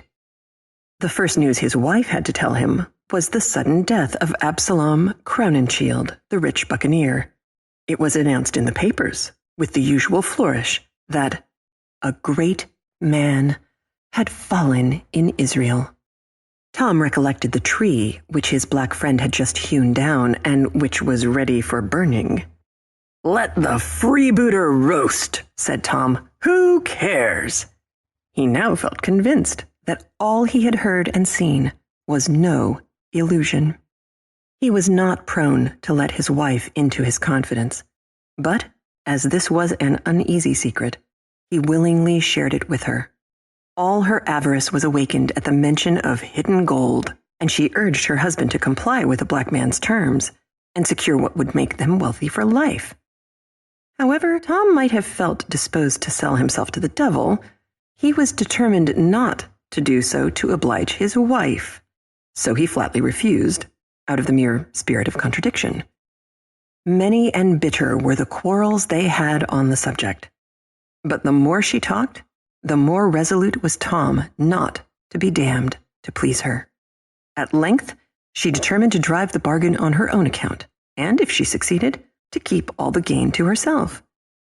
Being of the same fearless temper as her husband, she set off for the old Indian fort toward the close of a summer's day. She was many hours absent. When she came back, she was reserved and sullen in her replies. She spoke something of a black man whom she had met about the twilight hewing at the root of a tall tree. He was sulky, however, and he would not come to terms. She was to go again with a propitiatory offering, but what it was, she forbore to say. The next evening, she set off again for the swamp, with her apron heavily laden. Tom waited and waited for her, but in vain. Midnight came, but she did not make her appearance. Morning, noon, night returned, but still she did not come. Tom now grew uneasy for her safety, especially as he found she had carried off in her apron the silver teapot and spoons, and every portable article of value. Another night elapsed. Another morning came, but no wife. In a word, she was never heard of more. What was her real fate? Nobody knows, in consequence of so many pretending to know. It is one of those facts which have become confounded by a variety of historians. Some asserted that she lost her way among the tangled mazes of the swamp and sank into some pit or slough. Others, more uncharitable, hinted that she had eloped with the household booty and made off to some other province, while others surmised that the tempter had decoyed her into a dismal quagmire, on the top of which her hat was found lying. In confirmation of this, it was said a great black man with an axe on his shoulder was seen late that very evening coming out of the swamp, carrying a bundle tied in a check apron, with an air of surly triumph. The most current and probable story, however, observes that Tom Walker grew so anxious about the fate of his wife and his property that he set out at length to seek them both at the Indian fort. During a long summer's afternoon, he searched about the gloomy place, but no wife was to be seen. He called her name repeatedly, but she was nowhere to be heard. The bittern alone responded to his voice as he flew screaming by, or the bullfrog croaked dolefully from a neighboring pond. At length, it is said, just in the brown hour of twilight, when the owls began to hoot and the bats to flit about, his attention was attracted by the clamor of carrion crows hovering about a cypress tree. He looked up and beheld a bundle tied in a check apron and hanging in the branches of the tree, with a great vulture perched hard by, as if keeping watch upon it. He leapt with joy, for he recognized his wife's apron and supposed it to contain the household valuables. "Let us get a hold of the property," said he consolingly to himself, "and we will endeavor to do without the woman." As he scrambled up the tree, the vulture spread its wide wings and sailed off screaming into the deep shadows of the forest. Tom seized the checked apron, but, woeful sight, found nothing but a heart and liver tied up in it. Such, according to this most authentic old story, was all that was to be found of Tom's wife. She had probably attempted to deal with the black man as she had been accustomed to deal with her husband, but though a female scold is generally considered a match for the devil, yet in this instance she appears to have had the worst of it. She must have died game, however, for it is said Tom noticed many prints of cloven feet deeply stamped about the tree and found handfuls of hair, that looked as if they had been plucked from the coarse black shock of the woodsman. Tom knew his wife's prowess by experience. He shrugged his shoulders as he looked at the signs of fierce clapper-clawing. "Egad," he said to himself, "Old Scratch must have had a tough time of it." Tom consoled himself for the loss of his property with the loss of his wife, for he was a man of fortitude. He even felt something like gratitude towards the Black Woodsman, who, he considered, had done him a kindness. He sought, therefore, to cultivate a further acquaintance with him, but for some time without success. The old black legs played shy, for whatever people may think, he is not always to be had for the calling. He knows how to play his cards when pretty sure of the game. At length, it is said, when delay had whetted Tom's eagerness to the quick and prepared him to agree to anything rather than not gain the promised treasure, he met the black man one evening in his usual woodsman's dress, with his axe on his shoulder, sauntering along the swamp and humming a tune. He affected to receive Tom's advances with great indifference, made brief replies, and went on humming his tune. By degrees, however, Tom brought him to business, and they began to haggle about the terms on which the former was to have the pirate's treasure. There was one condition which need not be mentioned, being generally understood in all cases where the devil grants favors, but there were others about which, though of less importance, he was inflexibly obstinate. He insisted that the money found, through his means, should be employed in his service. He proposed, therefore, that Tom should employ it in the black traffic, that is to say, that he should fit out a slave ship. This, however, Tom resolutely refused. He was bad enough in all conscience, but the devil himself could not tempt him to turn slave trader. Finding Tom so squeamish on this point, he did not insist upon it, but proposed instead that he should turn usurer, the devil being extremely anxious for the increase of usurers, looking upon them as his peculiar people. To this, no objections were made, for it was just to Tom's taste. "You shall open a broker's shop in Boston next month." "I'll do it tomorrow if you wish," said Tom Walker. "You shall lend money at 2% a month." "Egad, I'll charge 4, replied Tom Walker. "You shall extort bonds, foreclose mortgages, drive the merchants to bankruptcy."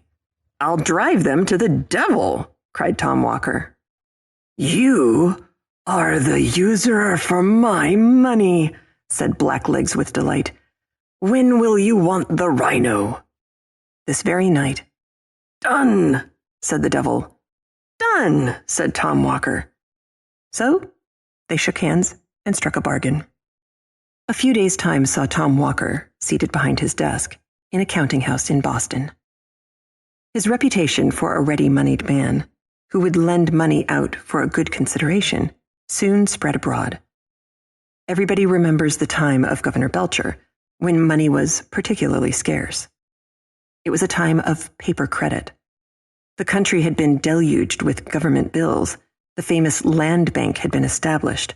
There had been a rage for speculating. The people had run mad with schemes for new settlements, for building cities in the wilderness. Land jobbers went about with maps of grants and townships and Eldorados, laying nobody knew where, but which everybody was ready to purchase. In a word, the great speculating fever, which breaks out every now and then in the country, had raged to an alarming degree, and everybody was dreaming of making sudden fortunes from nothing. As usual, the fever had subsided. The dream had gone off and the imaginary fortunes with it. The patients were left in doleful plight, and the whole country resounded with the consequent cry of hard times. At this propitious time of public distress did Tom Walker set up as usurer in Boston.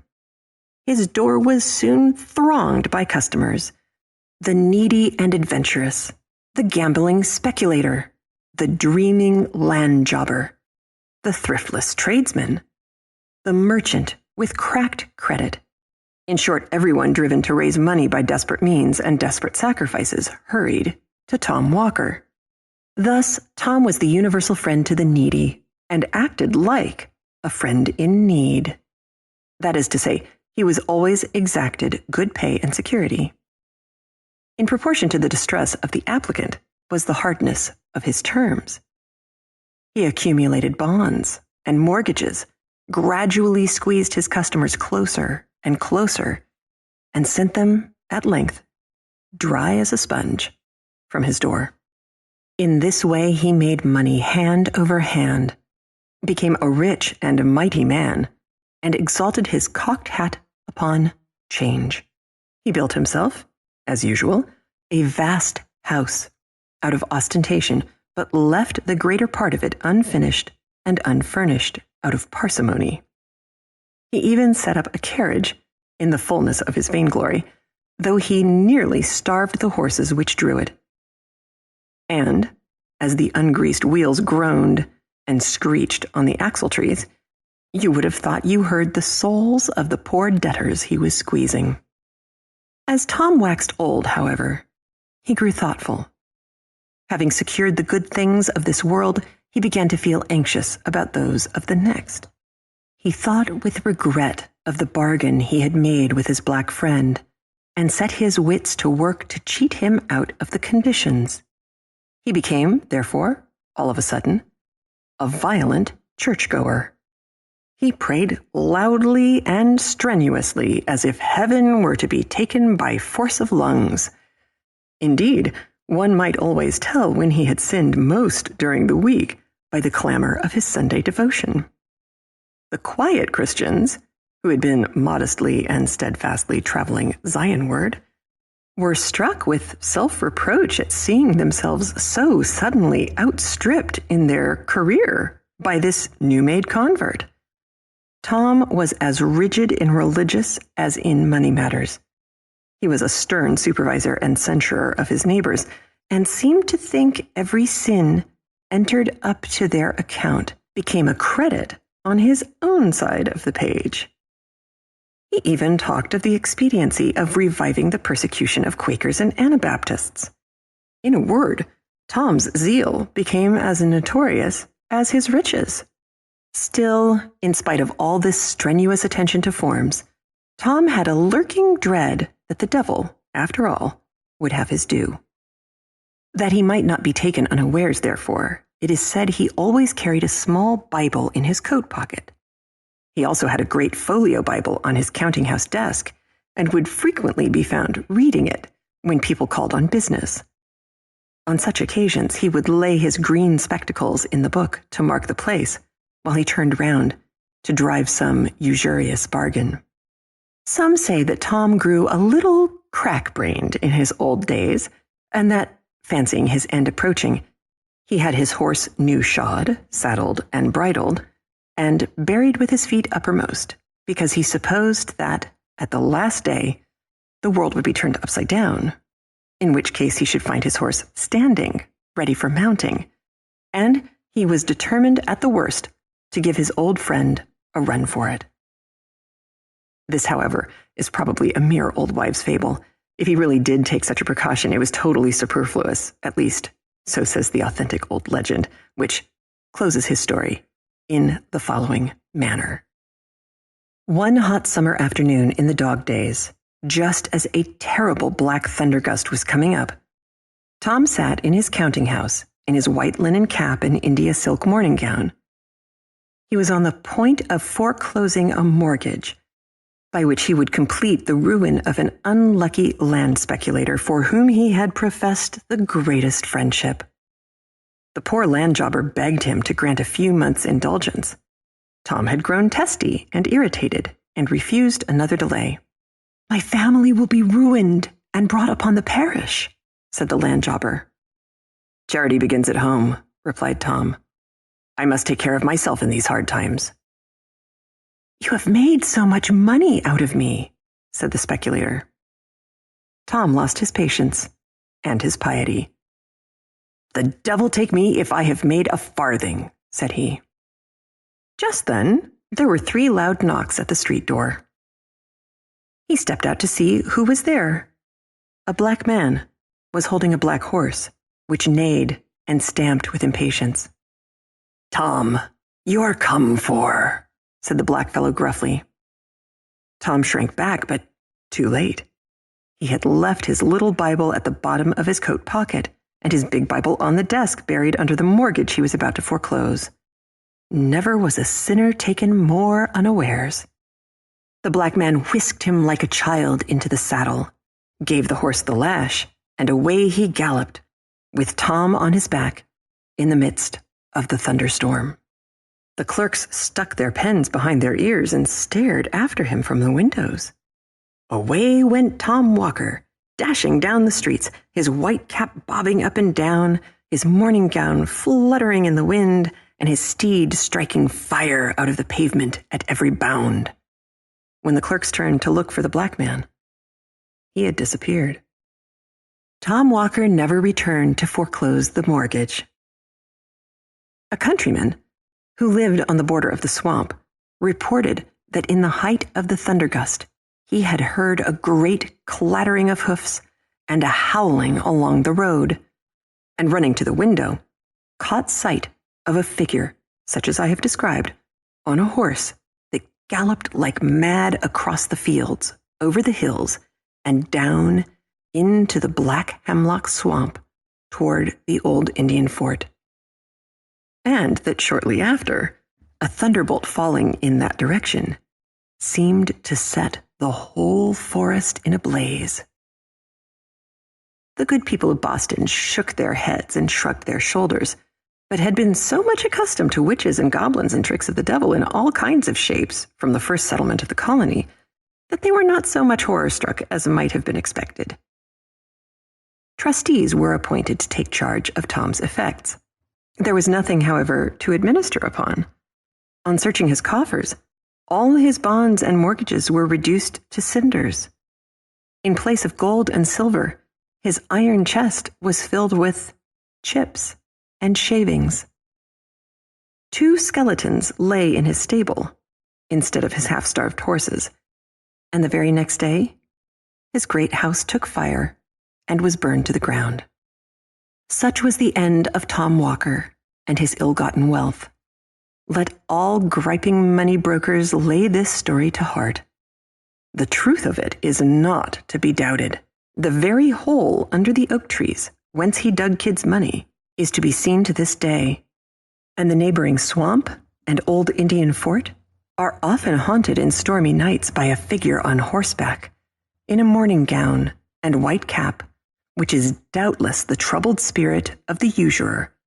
In fact, the story has resolved itself into a proverb, and is the origin of that popular saying, so prevalent throughout New England, of the devil and Tom Walker. Chilling tales for dark nights.